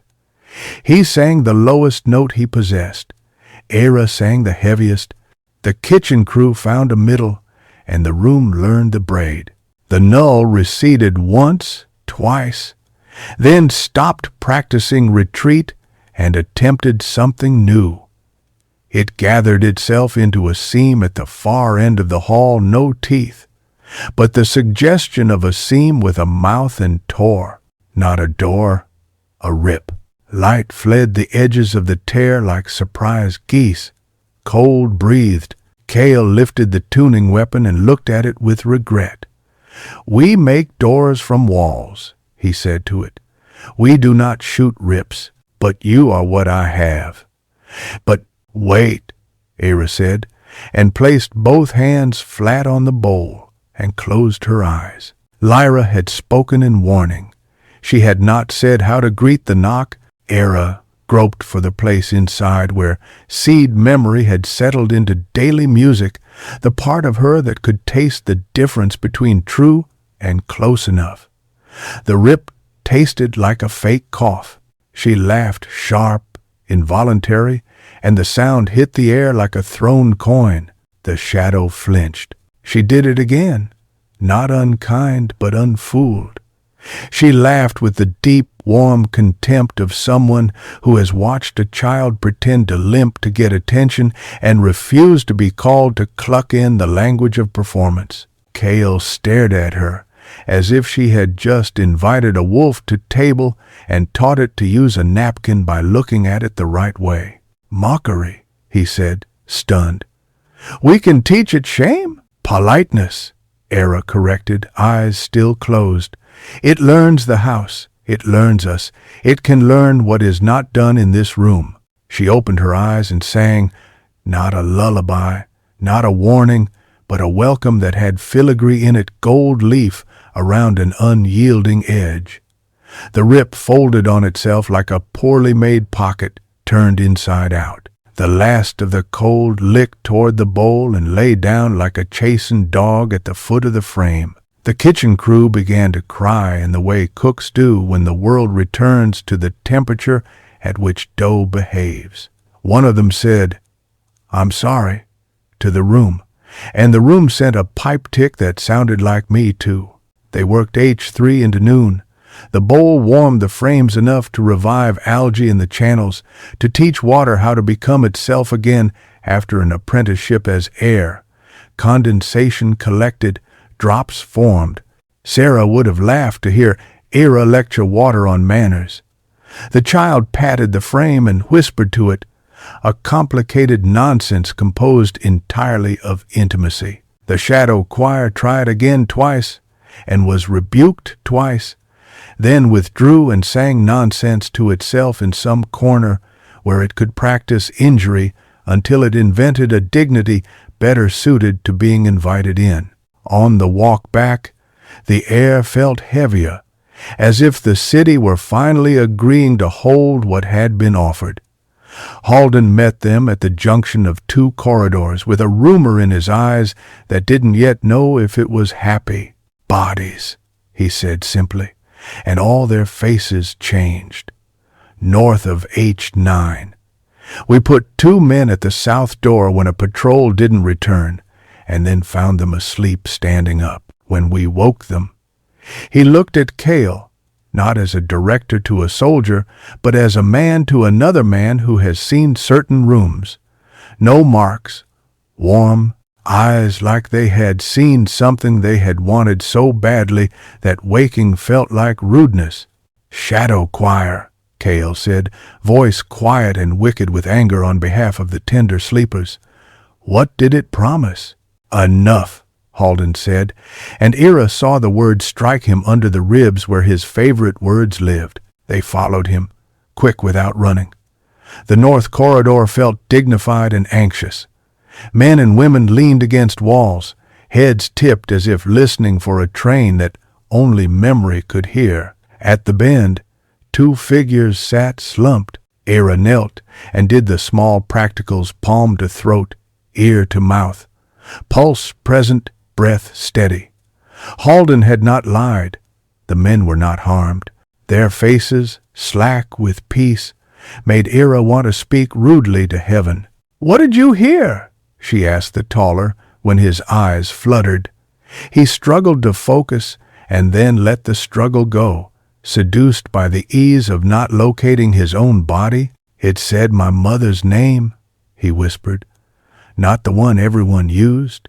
The one only my father said when they were kind." "How did it sound?" "Like soup," he said, and Eira almost laughed at the precision of his metaphor. "Like being forgiven for being sleepy." "Braise it." Kael touched the wall behind the men and found it exactly tuned to the pitch of rest. The shadow had learned to lean on the load-bearing beam that holds off despair. He looked at Hardened. "We need watchmen who are not ashamed to nap," he said. "Shifts. Stations where sleeping is not failure but the task. The shadow will cease to use rest as weapon if we remove the shame. It will try to sell us other stolen goods." Hardened stared at him, then grinned, sudden and exhausted, and near beautiful. "You want sleepers on the watch. I want a room," Kael said, "that knows men are men and not diagrams." Hardened clapped a courier's shoulder and barked orders that turned into lullabies mid-sentence. "Bunks," he said, "2 at every post, wakes posted on the rim. If you fall asleep on watch, you get soup first." The courier blinked and smiled because law had just acquired a sense of humor and was therefore a better law. The men woke slowly, ashamed and then unashamed by force of the room, refusing to let them keep that shame. Eira touched their hands and sang the tiniest phrase 3 pulses, pause, 2 pulses, and watched their eyes clear the way glass clears when fog elected to move along. It was late, that is, some hour agreed upon by bodies rather than sky, when the first unmistakable letter arrived with the second unmistakable staple. The courier who brought it had hair damp with steam. H12's laundry had been kind. He held the tube like a treasure and like an apology. Mara unsealed it with her teeth because her hands were full of wire and authority. She slid the paper out, flattened it on the rim, and read, then read aloud. "By the hand of Director Hardened, Council of Calum 9, with signatures of ward leads in sectors East, South, and Lower West. Henceforth, warmth is not coin. Contracts that use heat as currency are void. Exchanges of song for food are permitted only when both parties sing. Violators will be invited to soup and then instructed with kindness. Repeat violators will be asked to sit until they remember their mothers. Mara looked up, surprised into laughter that had knuckles in it. You wrote policy in my dialect, she accused Halden fondly. It isn't policy, Halden said, suddenly shy. It's a sign we can hang in a kitchen. Eira flushed, love for them all, even their absurdities, thick in her mouth. She reached for the pen Halden supplied and added one line at the bottom in a hand that had learned ink in a school that had disappeared. When alone, do not answer songs that know your favorite word. She underlined alone once, hard. The day folded into the kind of evening that cities recognize even in a sky that refuses to tell the truth about time. Footsteps loosening, smells multiplying, doors pretending to be mouths telling each other what they saw. A new sound appeared, small and piercing and so ordinary that it made several adults cry from the obscenity of it. A child laughing without permission. Moss had stolen Leo's cap and placed it on the hearth, where it warmed, and Leo pretended to be outraged until the cap fit his head in a way it never had, less like uniform, more like cup. Lyra spoke once more, a whisper that found Eira's pulse and leaned there like a polite guest. You will need to come back to the spire, she said. Not because you are failing here, because the lattice is thinking of falling asleep and not waking if left alone. A mother cannot nap long. The shadow has learned the tune of my breath. Eira closed her eyes. She wanted to refuse the geography of return. She wanted to stay where soup could be handed to men who had fallen asleep at their posts, and children could be instructed that rat squeaks were for babies. When? She asked. Practical, because pain needed something to chew. Soon, Lyra said, and did not say hurry, which made the urgency worse. Eira opened her eyes and found Kael's already on her. She did not speak the message. She didn't need to. Their terms contained this clause, unwritten. When one hears the door knock at the house where the world began, the other finds his boots. Tomorrow, Kael said, the word not brave or foolish, merely placed. We tell Mara, we tell Halden, we ask them to be the house while we go fetch the roof. Mara did not argue. Her mouth found a line it used for the hours when maps had to be drawn in pencil and not regretted. Take Leo, she said. He was built to be a hinge and has been pretending to be a wall. Let him practice. Leo straightened like a man whose spine had been waiting for someone to notice its purpose.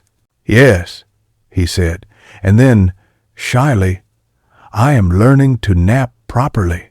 Good, Kael said. It's one of the qualifications now. Halden cleared his throat. Words moved behind his teeth like furniture rearranged to fit guests who would stay. I will hold the terms. I will make more if they are needed. I will not make them on paper first. Write them on rooms, Eira said, and took his hand because sometimes you hold a man's fingers so they remember they are not only for signing. They stood at the basin together a while longer because parting with warmth requires that you steep in it first. The glow held without showing off. Above, beyond the mouth the city had made to the sky, something unremarkable happened. A lighter bruise laid itself over the old bruise and pretended to be nothing. In a different age, people would have called it weather. Here, Eira named it politely to herself and refused to say the name aloud for fear of scaring it off. Morning. Later, if this is later, they would walk north again, back into the spire's leaning throat. The shadow would indeed knock, and not always rudely. It would ask questions in the voices of those they had lost, and in those of people not yet born. Kael would learn to keep his hands on the rim even when the law inside him wanted to grab a weapon. Eira would laugh at a wound and make it consider its manners.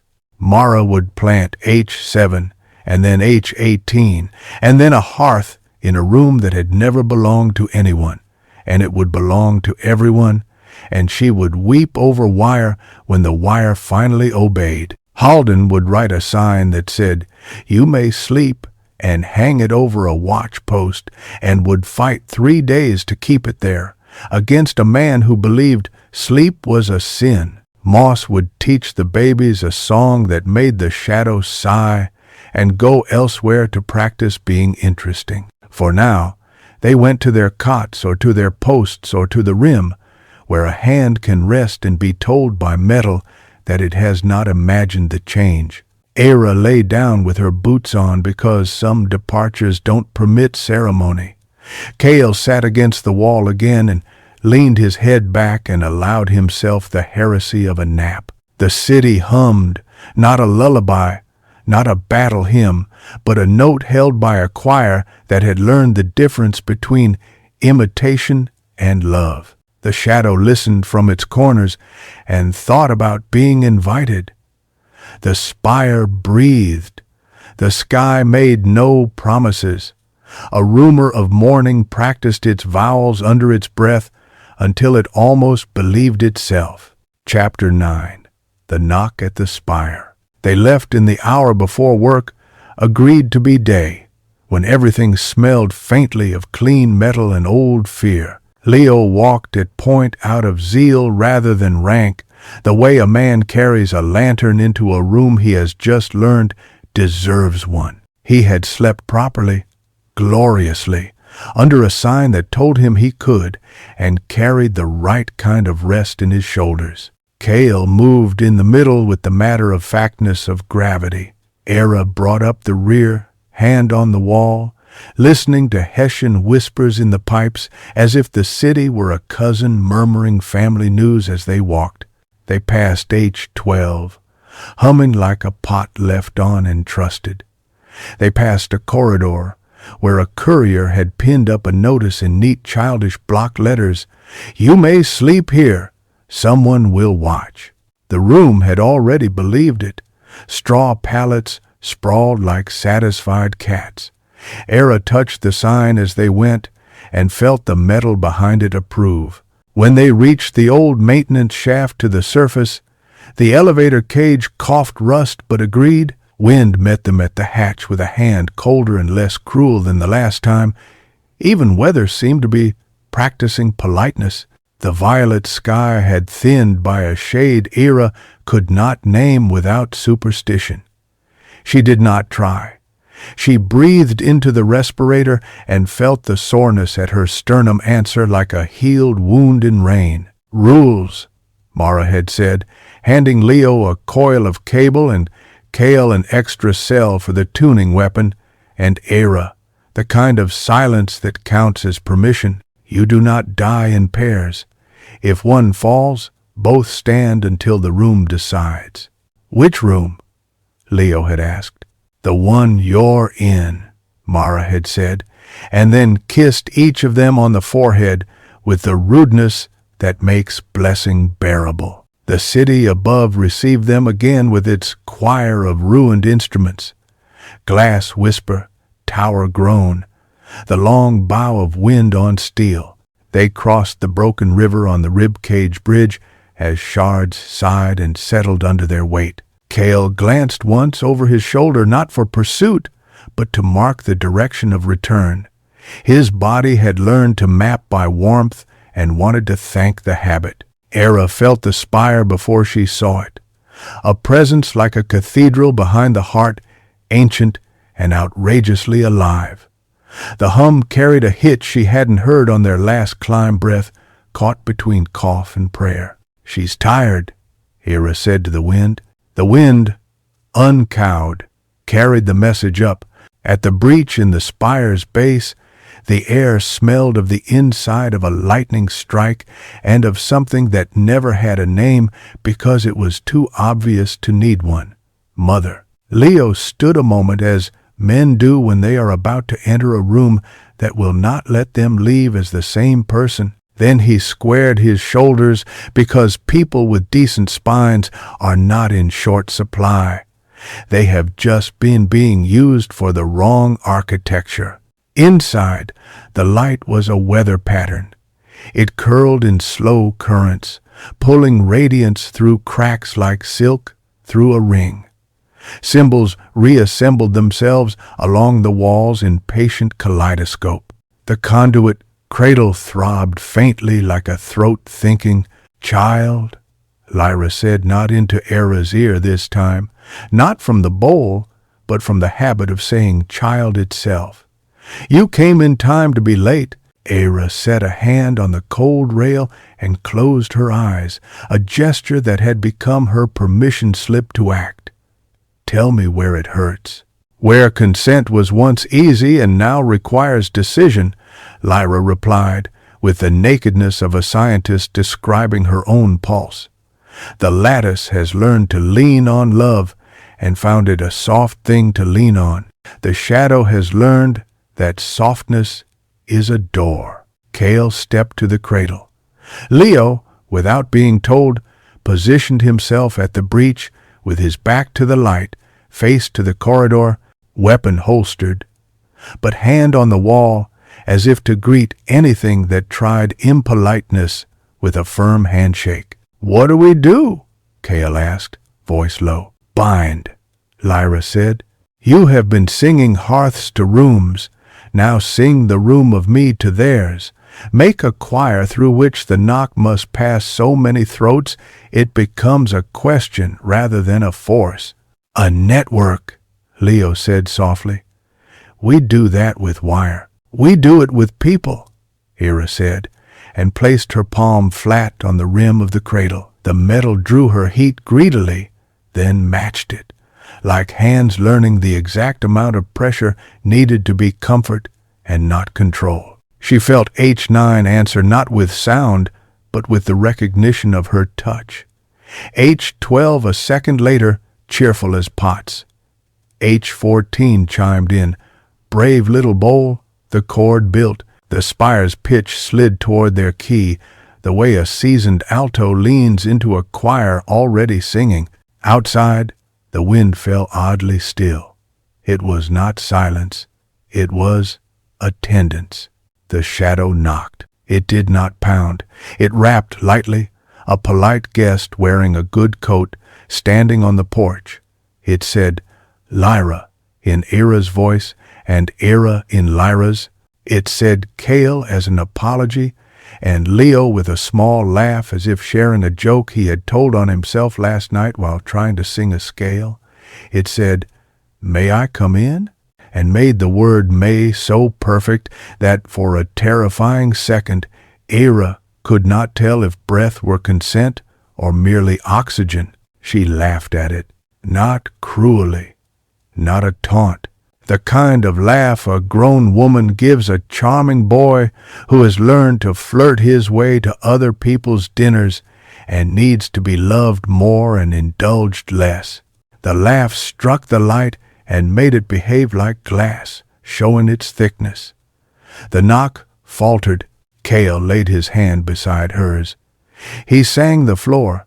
Leo, at the breach, sang something between work song and prayer, and Eira thought she could learn to love him for that alone. The lattice twined around their hands and made of them a new instrument. "Conduit," Lyra said with no ceremony. "You will need to carry me again." "I set the seed," Eira said, a tremor in her wrists that had nothing to do with fear, the trembling of a tuning fork ready to be struck. "If I carry more, you become more," Lyra finished, "and you hurt more. That is not heroic. It is arithmetic. The shadow learns the song of my breath, and I have been breathing too long alone. Share the work, or I will fall asleep, and you will be the kind of brave that saves no one." Eira's palm pressed harder. "Then teach me a knot that doesn't strangle." Lyra did not answer with words.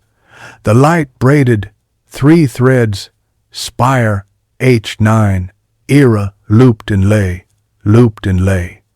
The pattern was not weaving, it was friendship-made structure. Kael placed his hand there, and the knot acquired a fourth dimension. Edge, guard, the promise that the softness would not be asked to hold stone without a layer between. Leo put his palm down, and the knot learned hinge, movement without losing shape. The shadow knocked again, louder, impatient. When politeness fails, appetite remembers its old language. It spoke Lyra in the voice of a child who has just learned how to be cruel. The walls trembled with a remembered hospital door. "Do not answer," Kael said without opening his teeth. "I want to," Eira admitted, and Lyra's warmth moved through the braid, not reproach. "So do I." It made Eira angrier, that perfect gentleness. She let the anger settle where a lesser woman would put bitterness. Anger has its uses. It can drive a loom. "We need the hearths," Eira said aloud, and the spire heard it, and H9 heard it, and so did H12 and H14, and faintly, a bowl they had not lit yet. H7, already behaving well in Mara's brisk hands, they sang back along the braid, present, present, present.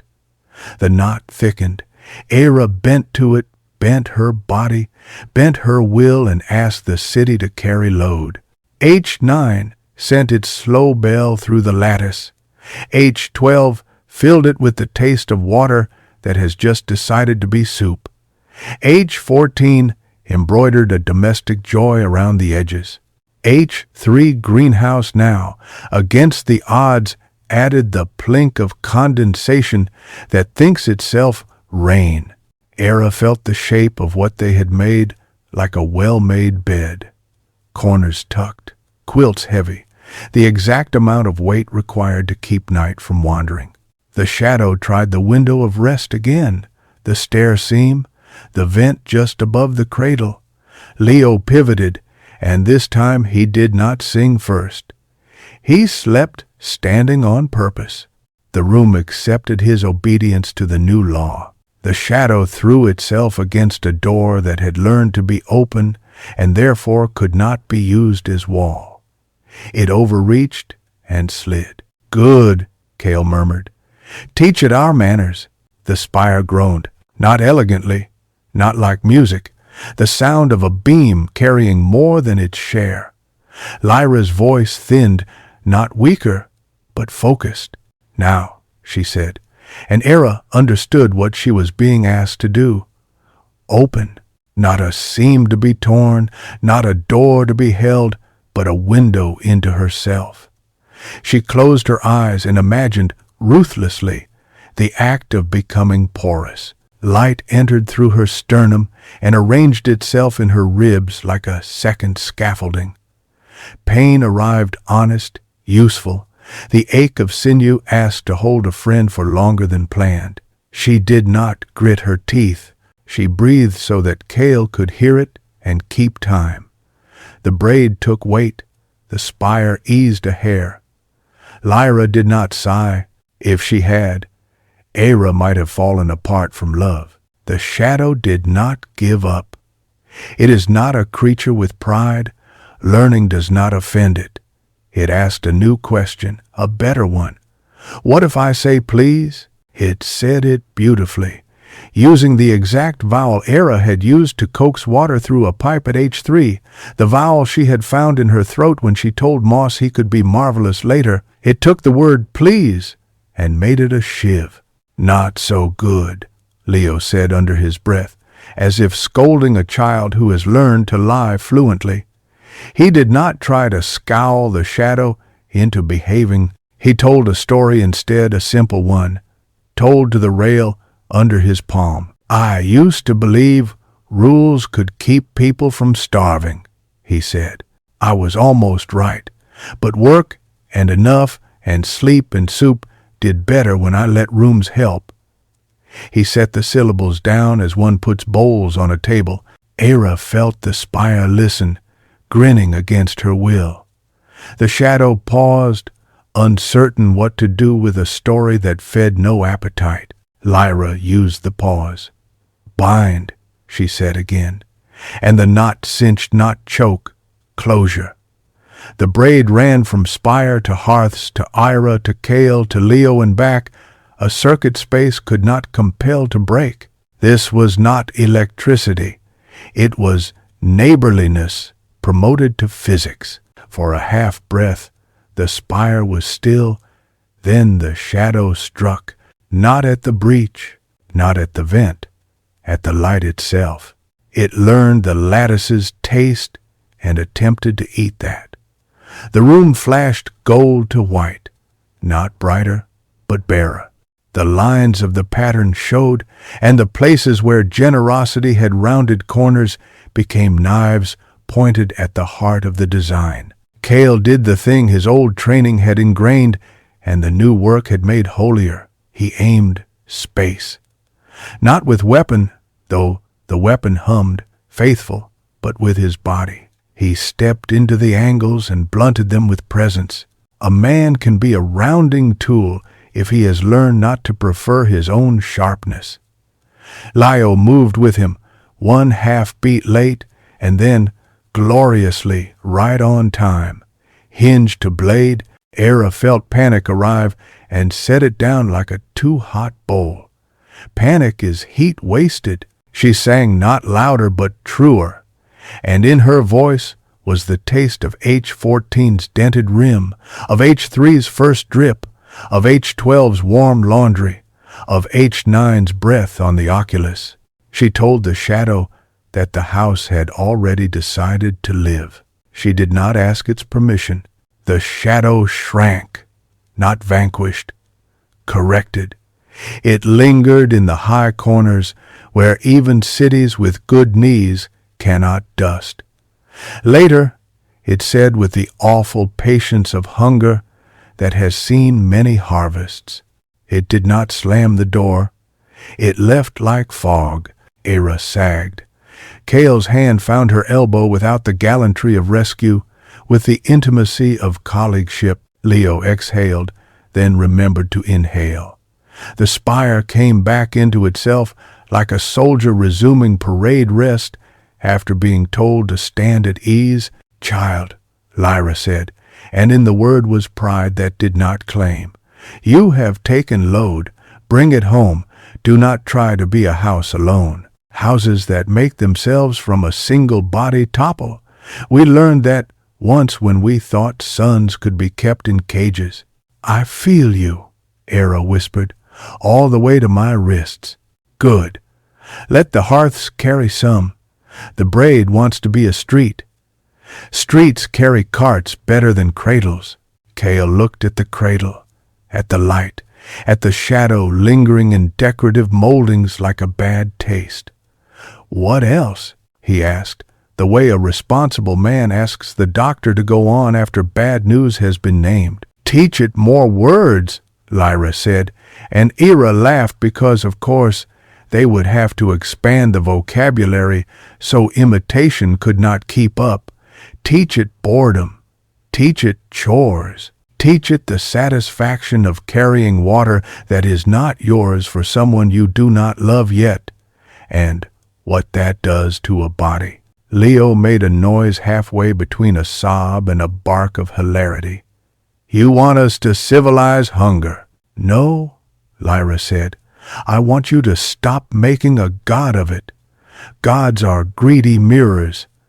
House guests can learn to wipe their feet." Eira pressed both palms to the rail, felt the knot settle into habit, spire, hearths, Eira, Kael, Leo, and drew back, a piece at a time. First the acute ache, then the bright edge, then the warmth that would, she knew, never wholly leave. The lattice held. The spire breathed. The light did not purr exactly, but it did give off the impression of a very large cat consenting to share a cushion. They stood in the chamber and did the human practicum, counted each other, took water, pretended not to sway. Outside, wind remembered its hobby and resumed. The violet sky tried on a blue so careful it would have gone unnoticed by people who had never lost curiosity the way a city does, all at once, with a single bad decision. Back, Eira said. Practical, proud, afraid, alive. Back, Kael agreed. He slung the weapon and did not look heroic. He looked like a man one would trust with a child and a hinge at once. Leo took one last look. He wanted to bow and did not. He wanted to salute and did not. He put his hand on the wall and told it very quietly, "Thank you." The wall remembered him. They crossed the ruin in a different wind. The rib-cage bridge made a sound like a joke only engineers find funny. The broken statue of someone important watched them go with the crease of someone reconsidering importance. Eira felt the braid hum against her heart with every step, a new weight and a new warmth. She thought of Mara's hands on wires, of Halden's face, studying an order until it surrendered and became a sign. She thought of Sarah's ladle and Moss's vowed restraint, and Leo sleeping standing and Kael singing space. At the hatch, they paused, not out of piety, but to count the blunt wonders, their breaths. The decision to walk again, the way the sky had tried to perform a trick and almost gotten away with it. Kael opened the door, and the undercity sighed them back in like a room you love stupidly, even when it's messy. The elevator cage scraped home. The corridor answered with a hum at H9's pitch. Leo went ahead to tell the men at the posts that they could nap without shame so long as someone has memorized their particular snore. Kael and Eira stood a moment under the oculus, where the mangled fan had accepted its fate as negative space. "You laughed at it," Kael said, wonder threading his exhaustion. "I loved it less than it demanded," Eira said. "Sometimes that is the holiest laughter we get." And Grote. He nodded, slow, as if this had knocked something sensible in his skull 3 centimeters to the left where he could use it better. "When it returns," he said, "we will be ready to be ordinary at it." She smiled, the dangerous, domestic kind that makes rooms decide to live. "We will give it chores." Mara met them at the rim and read their faces like a map. She did not ask what the spire had said. She looked at Eira's wrists and knew. "You brought some home," she said. "Good." The dishes needed washing. She handed Eira a cup and Kael a coil and Leo a length of chalk and sent them to their stations. Halden arrived with paper that had given up on being law and was learning to be instruction, how to hear the shadow without rudely inviting it in. He flushed, ridiculous and brave. "Add boredom," Eira told him. "Add chores," Kael added. "And naps," Leo said, with the gravity of a recent convert. Halden wrote them all, his hand steadier than last time. H9 throbbed faintly, pleased to be asked to carry more. H12 rustled laundry like prayer flags. H14 hummed a tune that sounded like small spoons striking cups. H3 started to smell like vegetables that had plans. Somewhere beyond, through stone and ordnance and tradition, H7 cleared its throat because Mara was singing it into existence by sheer rudeness and craft. The shadow knocked once more before the hour bent toward soup. It did not use names. It said, very softly, in a voice that might have been rain on a roof and might have been a woman forgiving herself for a thing no one else even remembered, "Please." Eira touched the basin. Kael touched the space. Leo slept, standing, and woke at the exact right moment to smile without opening his eyes. The house answered without arrogance. Later, if you behave, the knock, astonishingly, withdrew without insult. Eira set her cup down and pressed her palm to the rim and felt, through the braid and the heat and the stubbornness, her mother's hand answer from very far and very near. Never alone, the words did not shatter her any more.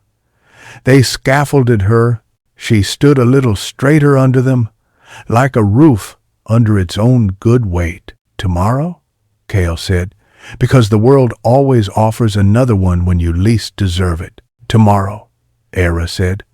We bind H7. We teach the shadow to mop. We hang a sign where it can see it. You may sleep. The sky beyond the oculus changed color without worrying about its audience. The city held its breath, then let it out like a body that had learned, finally, how not to be afraid of lungs. The choir in the stone tuned, not for concert, not for war, but for work, and the house, scandalously, began to feel like home. Chapter 10. The House That Sings. H7 did not want to be found. It had hidden itself behind a set of doors that pretended to be welded shut and behind a corridor that curved just enough to make a map second-guess its own lines. The metal smelled of salt and a sweeter thing like mischief. Mara's kind of room. She arrived with wire around her wrist like jewelry and 4 people who obeyed, not because she asked nicely, but because her asking made obedience feel like competence. Knock, she said, because she never spoke to metal as if it were deaf. Kael, Eira, and Leo had slept 2 hours each on cots near the basin at H9, under a sign that Moss had embellished with chalk vines. You may sleep, we will sing. The city had kept its hum low for them, the way families lower their voices around babies and the elderly. They came now with the braid running through them, the feel of the spire's breath steadying, of H12's laundry, H14's dent, H3's beginning water, and Mara made space for them, as if she could feel the braid in her fingers. H7's panel was stubborn as an old hinge. It denied authentication twice because the seam was choked with silt. Leo rapped his knuckles on it with the air of a man requesting manners from a door, and then whistled the single worst note Eira had ever heard. The maintenance starlings, traitors to dignity, adored it. They poured into the seam like laughter poured into a joke that wasn't quite earned and made it good by sheer generosity. The panel sighed and opened its old throat. Inside, H7 resembled a nave, long, high, flanked by alcoves where machines had once performed quiet sacraments, filters, condensers, the boring miracles that keep people alive. The basin stood at the far end on a dais, smaller than H9's, larger than H14's, with a rim that had acquired nicks the way a song acquires ornaments. On the wall behind it, someone had scratched a catalog in tiny, obsessive marks. Eira stepped close. They weren't numbers. They were days. Someone counted here, she said. Her fingertips didn't touch the list. Reverence made distance. Someone insisted here, Mara corrected softly. Good. We'll borrow their stubbornness. Eira pressed her palms to the rim. The hush rose like a well rising to meet a bucket. The bowl recognized her not with the intimacy of H14's fit nor the cat-like consent of H9, but with a kind of relief that made her knees weak. You came, it said without language. She hummed, and the basin hummed back like old friends testing whether laughter still fit. The shadow knocked. Then, not at the door, but at their chests. It had learned the shortcut. It tried please first, then mother, then pear, tasting the word as if it might be a fruit to crush in the mouth, and spit the seeds toward a window. Eira laughed not sharp this time, but fond, like a woman who sees a child trying a trick that used to work and chooses memory over outrage. Leo anchored himself to the wall and slept one deliberate breath. Kael tuned the air. Mara untied her wire and made a circle on the floor around the dais, a boundary drawn with craft. Respect the basin, but let the room come and go. Halden arrived with signs rolled under his arm and the expression of a man who had stayed up composing instructions and found dawn had not arrived to judge him, which felt like permission. He unrolled the top sheet in careful block letters. It read, "Things we do when the shadow sings. Breathe with someone else's breath if yours is lonely. Put your hand on the nearest warm thing and say its name. If you must listen, do it where rooms can hear you listening. If you fall asleep on watch, you get soup first. You may sleep." He tacked it at child height. Eira wanted to kiss his forehead for placing the words where fingers would find them. H7 lit. This time the glow climbed the walls like ivy and discovered the alcoves like books rediscovering their plots. The micromech sang like a silver rain. Heat poured into the filters, and where filters had made resignation their virtue, they remembered their original faith and began to believe in water again. The air grew thicker, courteous. The choir in stone found a new pitch higher, cheerful. A road whistled by men carrying beams to a frame. "Set," the rim breathed, and Eira did, her chest to the metal. The pain that now always came with that posture hurt clean and small, like a stitch taken by a competent hand, like being repaired. Kael's palm lay beside her hip and learned the weight H7 liked in him. Leo held the door against imagination. The shadow withdrew without tantrum. It had been corrected enough times to respect the rhythm. Approach, be refused, reconsider. Hunger can be taught timing. It lingered above the alcoves, resentful, and then did the oddest thing. It tried to help. A gust came from nowhere and pushed a fallen length of duct toward the base of a filter bank, just enough to wedge it at the right angle to keep vibration from rattling bolts loose. The duct held fast. The filter purred, pleased. Eira blinked. "Did it?" Kael frowned. "It is learning chores," he said. "Badly." "Good," Mara said with savage delight. "I have a list." They wrote H7's list on the wall below the catalog of days in big, helpful letters. Sweep the alcoves, shadow. Stop the draft under the east door, men with hats. Hum the long note, everyone. Warm water for washing, hearth. Wipe your feet, all. Moss would add a drawing later of a pair of boots and a mischievous smear, then scrub it off himself with sighing satisfaction. Leo stood back, hands on hips, and grinned unhandsomely at the sight of law, looking so companionable. Halden clutched his signs like a proud uncle. After H7, the work changed. Not easier, more domestic. The city relaxed around its own bones and discovered those bones fit into one another better than it had been told. Doorways stopped practicing slamming. Corridors learned the difference between echo and choir. People made rules out loud and then apologized to the rooms if the rules did not take. Sarah hung a bell at H14's entry that only children were allowed to ring, and only when they were frightened by something that had just learned their name. The first day they ate soup that was not apology, Halden hovered awkwardly until Eira shoved a bowl into his hands and told him to drink or go write an essay on humility. He drank, he laughed, he blotted his mouth with a sleeve and then with a cloth, because even the director can be taught manners by warmth. He began to schedule naps into shift rosters with an almost religious zeal. The courier who had brought letters the first day came back with a new one written in chalk on a scrap of tin. Notice, no rations of heat.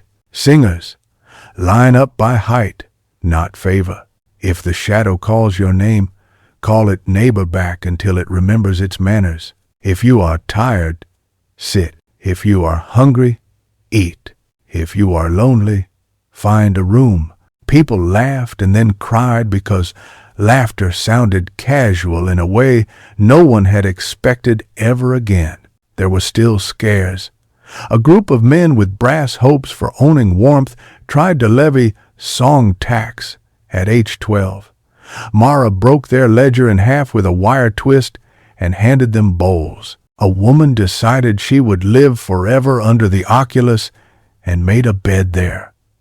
Hardened sat with her and told her story after story about rooms and doors until she agreed to sleep next to the basin instead of beneath it. The shadow learned to imitate footsteps behind alone people. Eira taught those people to hum their own footfalls in counterpoint, and the shadow, confused and pleased by the new game, went elsewhere to practice. The first time light disobeyed the sky, they missed it. They were busy binding H10 into the braid, a cranky bowl that kept insisting on buzzing at the wrong pitch until Kael spoke to it the way one speaks to a friend who knows better, and the bowl sulked into compliance. H9 did it while no one was paying attention. It brightened not by degree but by intention, and the oculus lifted a thimble of color so delicate that only the starlings noticed. And they told no one, because machines have their own sense of ceremony. The second time, a miner on night watch looked up and swore softly, not in blasphemy but in awe. He had been alive when mornings had names. He leaned his head back and let the light thin as watered milk lay itself across his face. It was nothing. It was everything. He went to the basin and put his two hands down and sang the note that the room recognized as awe, trying to remember how to breathe, and the room sang it back. Kael and Eira learned one another's edges, the way houses learn which windows to open first. They argued twice once about whether to light a hearth near a ward where men were selling blessings to accompany warmth. No, once about whether Kael should stay put at H9 while Eira and Leo went to H21. Also, no. Their arguments did not fracture. They tuned. At H3, in the greenhouse that had begun to be greenhouse again after years as mausoleum, they laughed at a cucumber's theatrical vine and were briefly ridiculous in a way that saved their ribs for a day when breath would be needed for harder things. One evening that might have been the eve of something if cities believed in such words, Eira stood under the oculus and felt the spire lift through the braid and set more of itself on her wrists with a weight that felt like trust. "You are stronger," Lyra said, not proud, just relieved. "You are multiple." "I am tired," Eira said, and did not apologize. "Good," Lyra said. "Tired means there has been work. Rest. Others will sing. I will hum. We will not be virtuous. We will be decent. That tends to the sun as much as heroics do. Will you sleep?" Eira asked quietly. She had avoided the question the way a woman avoids a mirror when she would rather see her mother's face than her own. "I will nap," Lyra said, delight in the word. "I will set some of my weight on the rooms, like a bowl set down at last on a table made by hands other than mine. I will be where dawn remembers your name, yes. But I will also be in the dent of H14 and the smell of laundry at H12 in your wrists, when you forget not to carry and do it anyway." Eira put her forehead to the rim in answer. Kael found her there and did not lift her. He knelt beside her with a grunt that said his knees were still his knees and that he was grateful for them even so. He set his palm on the rim and laid his other hand, the ungloved one, scar-mapped, warm over her knuckles. The gesture was not announcement. Houses do not require announcements. It was simply placement, here, beside, with. They took Leo to H2 the next day because Leo belonged there, a hearth under a hallway of offices where words had once been believed too sincerely, where small rooms had been asked to do the work of large ones and had become bitter. H2's basin had been abused by policy. It had learned distrust. Leo sat on the floor and told it about sleep. He told it about the sign. He told it about shame that had given him rashes and how naps had cured a kind of cruelty in him he had not known how to remove otherwise. The basin softened. It warmed. It sounded like a sigh that had been misdiagnosed as a hiss. The shadow watched from vents and painted itself into corners to listen with fewer opinions. It once knocked while Kael and Eira were arguing and said, helpfully, "You are both right." And Kael told it with exquisite courtesy to wash a floor. It was found later nudging a broom along the hall in a manner so earnest that Hardened cried laughing, and then apologized to the shadow for laughing, and then laughed again, because he had apologized to a hunger and it had not killed him. A month, or the bundle of days that does the work of one after the spire, the first child to be born since warmth began to be conditioned, took her first breath without struggling. Sarah carried her to the oculus, and the city gathered without needing to be told which joy deserved muteness. Eira set the baby's feet briefly on the rim and then on Kael's palm. The child stamped once a knee-jerk, and the basin answered like a drum. Moss announced to anyone who would listen that she had invented percussion, and he would manage her touring schedule. He was shushed kindly and allowed to make the rat squeak, which pleased the baby beyond reason. Halden issued a small paper, a leaflet, not a law. On it, in large letters, a sentence, "We are making a house." Below it, doors open inward. Windows are polite. Floors do not tolerate cruelty. Rooms have ears. You may sleep. If the shadow knocks, give it a chore. If you are alone, find a pair. Mara added at the bottom in wire scratched through paper. If you are carrying too much, hand it to someone and watch them not be crushed. The city liked the image, one body passing a load, another body taking it and becoming better for the weight rather than worse. People practiced on buckets, then on grief. Under the bruised sky, the world did not transform into noon. It did not oblige hope with spectacle. Light behaved like a shy guest who has been told she is welcome. She loitered in corners and pretended to be furniture when attention turned her way. Mornings became a little less metaphor and a little more ordinary. The oculus grew less ragged as the starlings filled its bite marks with shimmery stitches. The fan stopped pretending to be a barrier and became simply not there. Weather experimented with kindness. Wind, which had been legend and law, found a job ferrying the smell of soup so men could remember they were still expected at tables. On a day that no one named because naming would have made it brittle, Eira woke with neither fear nor urgency tugging her ribs. She lay on her cot long enough to feel silly, then stood quickly because there is indecency in leisure when pipes still tick themselves brave. She found Kael at the rim, shirt sleeves rolled, his scar white in the knot light, his mouth already copied by the shape of the day's first note. He looked at her and smiled, not like a hero greeting battle, but like a man greeting work. She put her palm down next to his. She did not think the word pair. She let the room say it for them. Lyra spoke at the edge of her breath, the familial place where sentences nest. Child, the lattice holds. Tell the city to teach what it knows to those beyond its pipes. Beyond? Eira whispered. Her chest had grown used to the braid. It tightened at the thought of doors opening outward into distances that had become threat in every story. There are other rooms, Lyra said, amused. We did not invent houses. We repaired one. This is a transferable skill. Mara had been waiting to hear permission that no one needed to give her.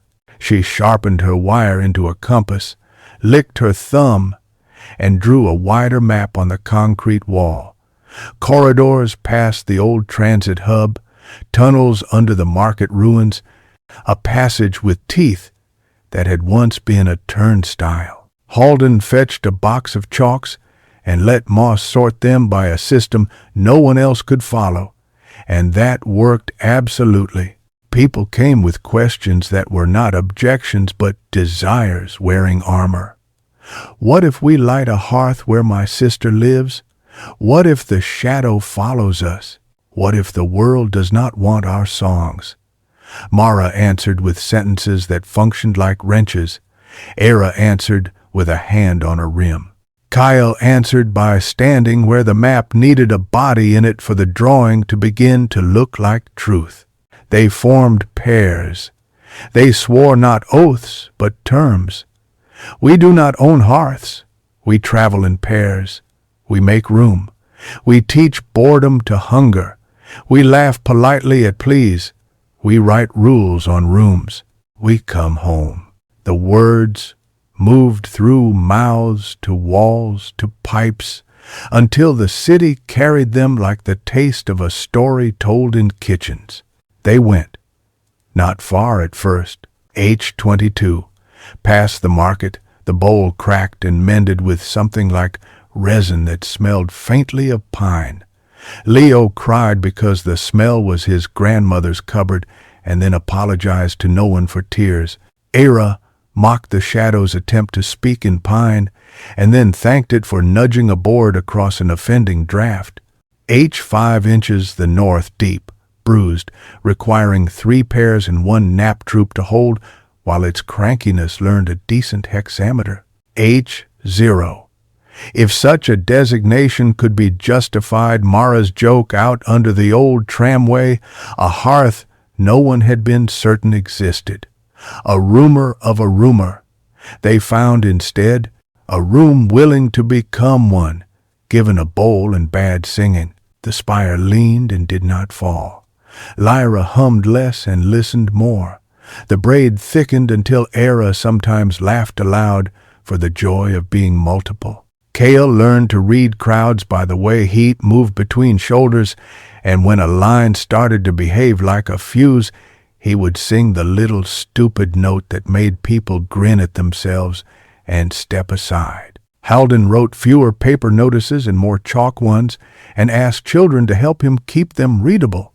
Sarah instructed the shadow in proper bedside manner.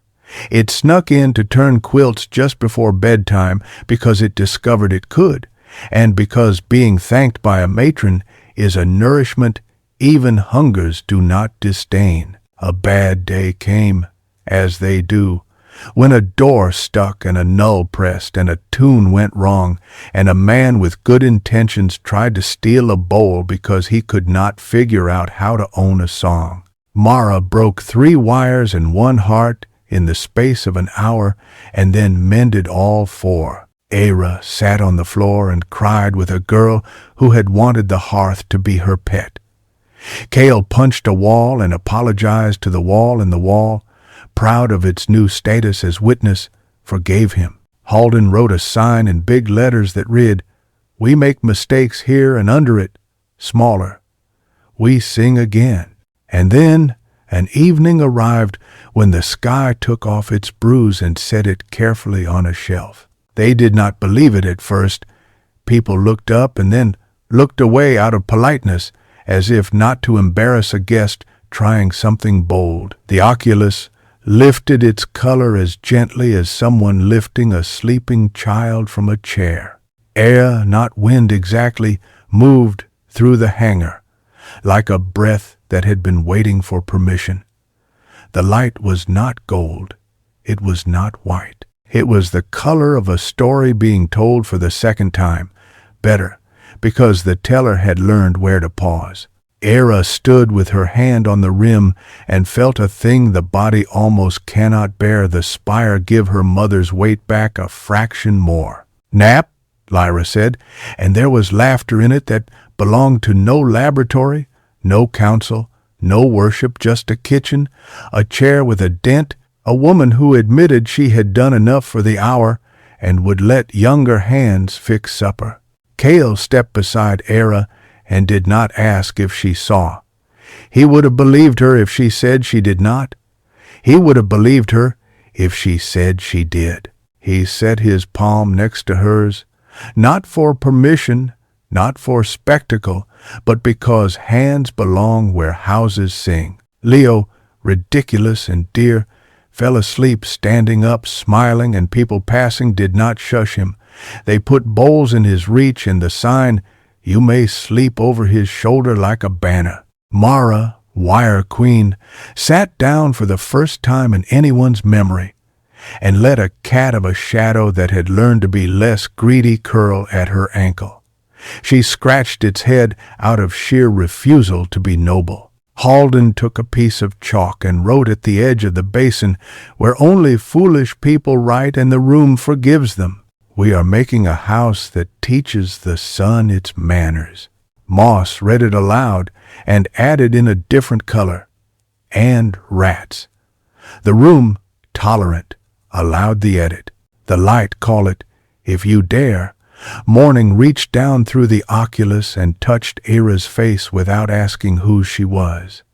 She closed her eyes and let it, she felt, acutely, the hurts it had burned her with the truthful ache of carrying, the tenderness that grows hot when it is mocked, the muscle that keeps houses open. She felt Kael's knuckles under her palm, the same map of scars, the same promise of presence. She felt the city, pipes that had learned laughter, floors that refused footsteps raised in cruelty, corridors that held their echoes like choirs instead of traps. The shadow watched. It tried to be jealous and could not find purchase. It went to H14 and checked the vent louvers like a conscientious ant, and then, with great dignity, swept an alcove at H7. Badly but honestly, no one petted it. Someone left a bowl of warm water near where it rested. It subsided, not content, but not ravenous either. Eira put her mouth near the rim and spoke, not to the room, not to her mother, not to the city, though they all heard. She spoke to whatever waited beyond the pipes that had begun to run like veins.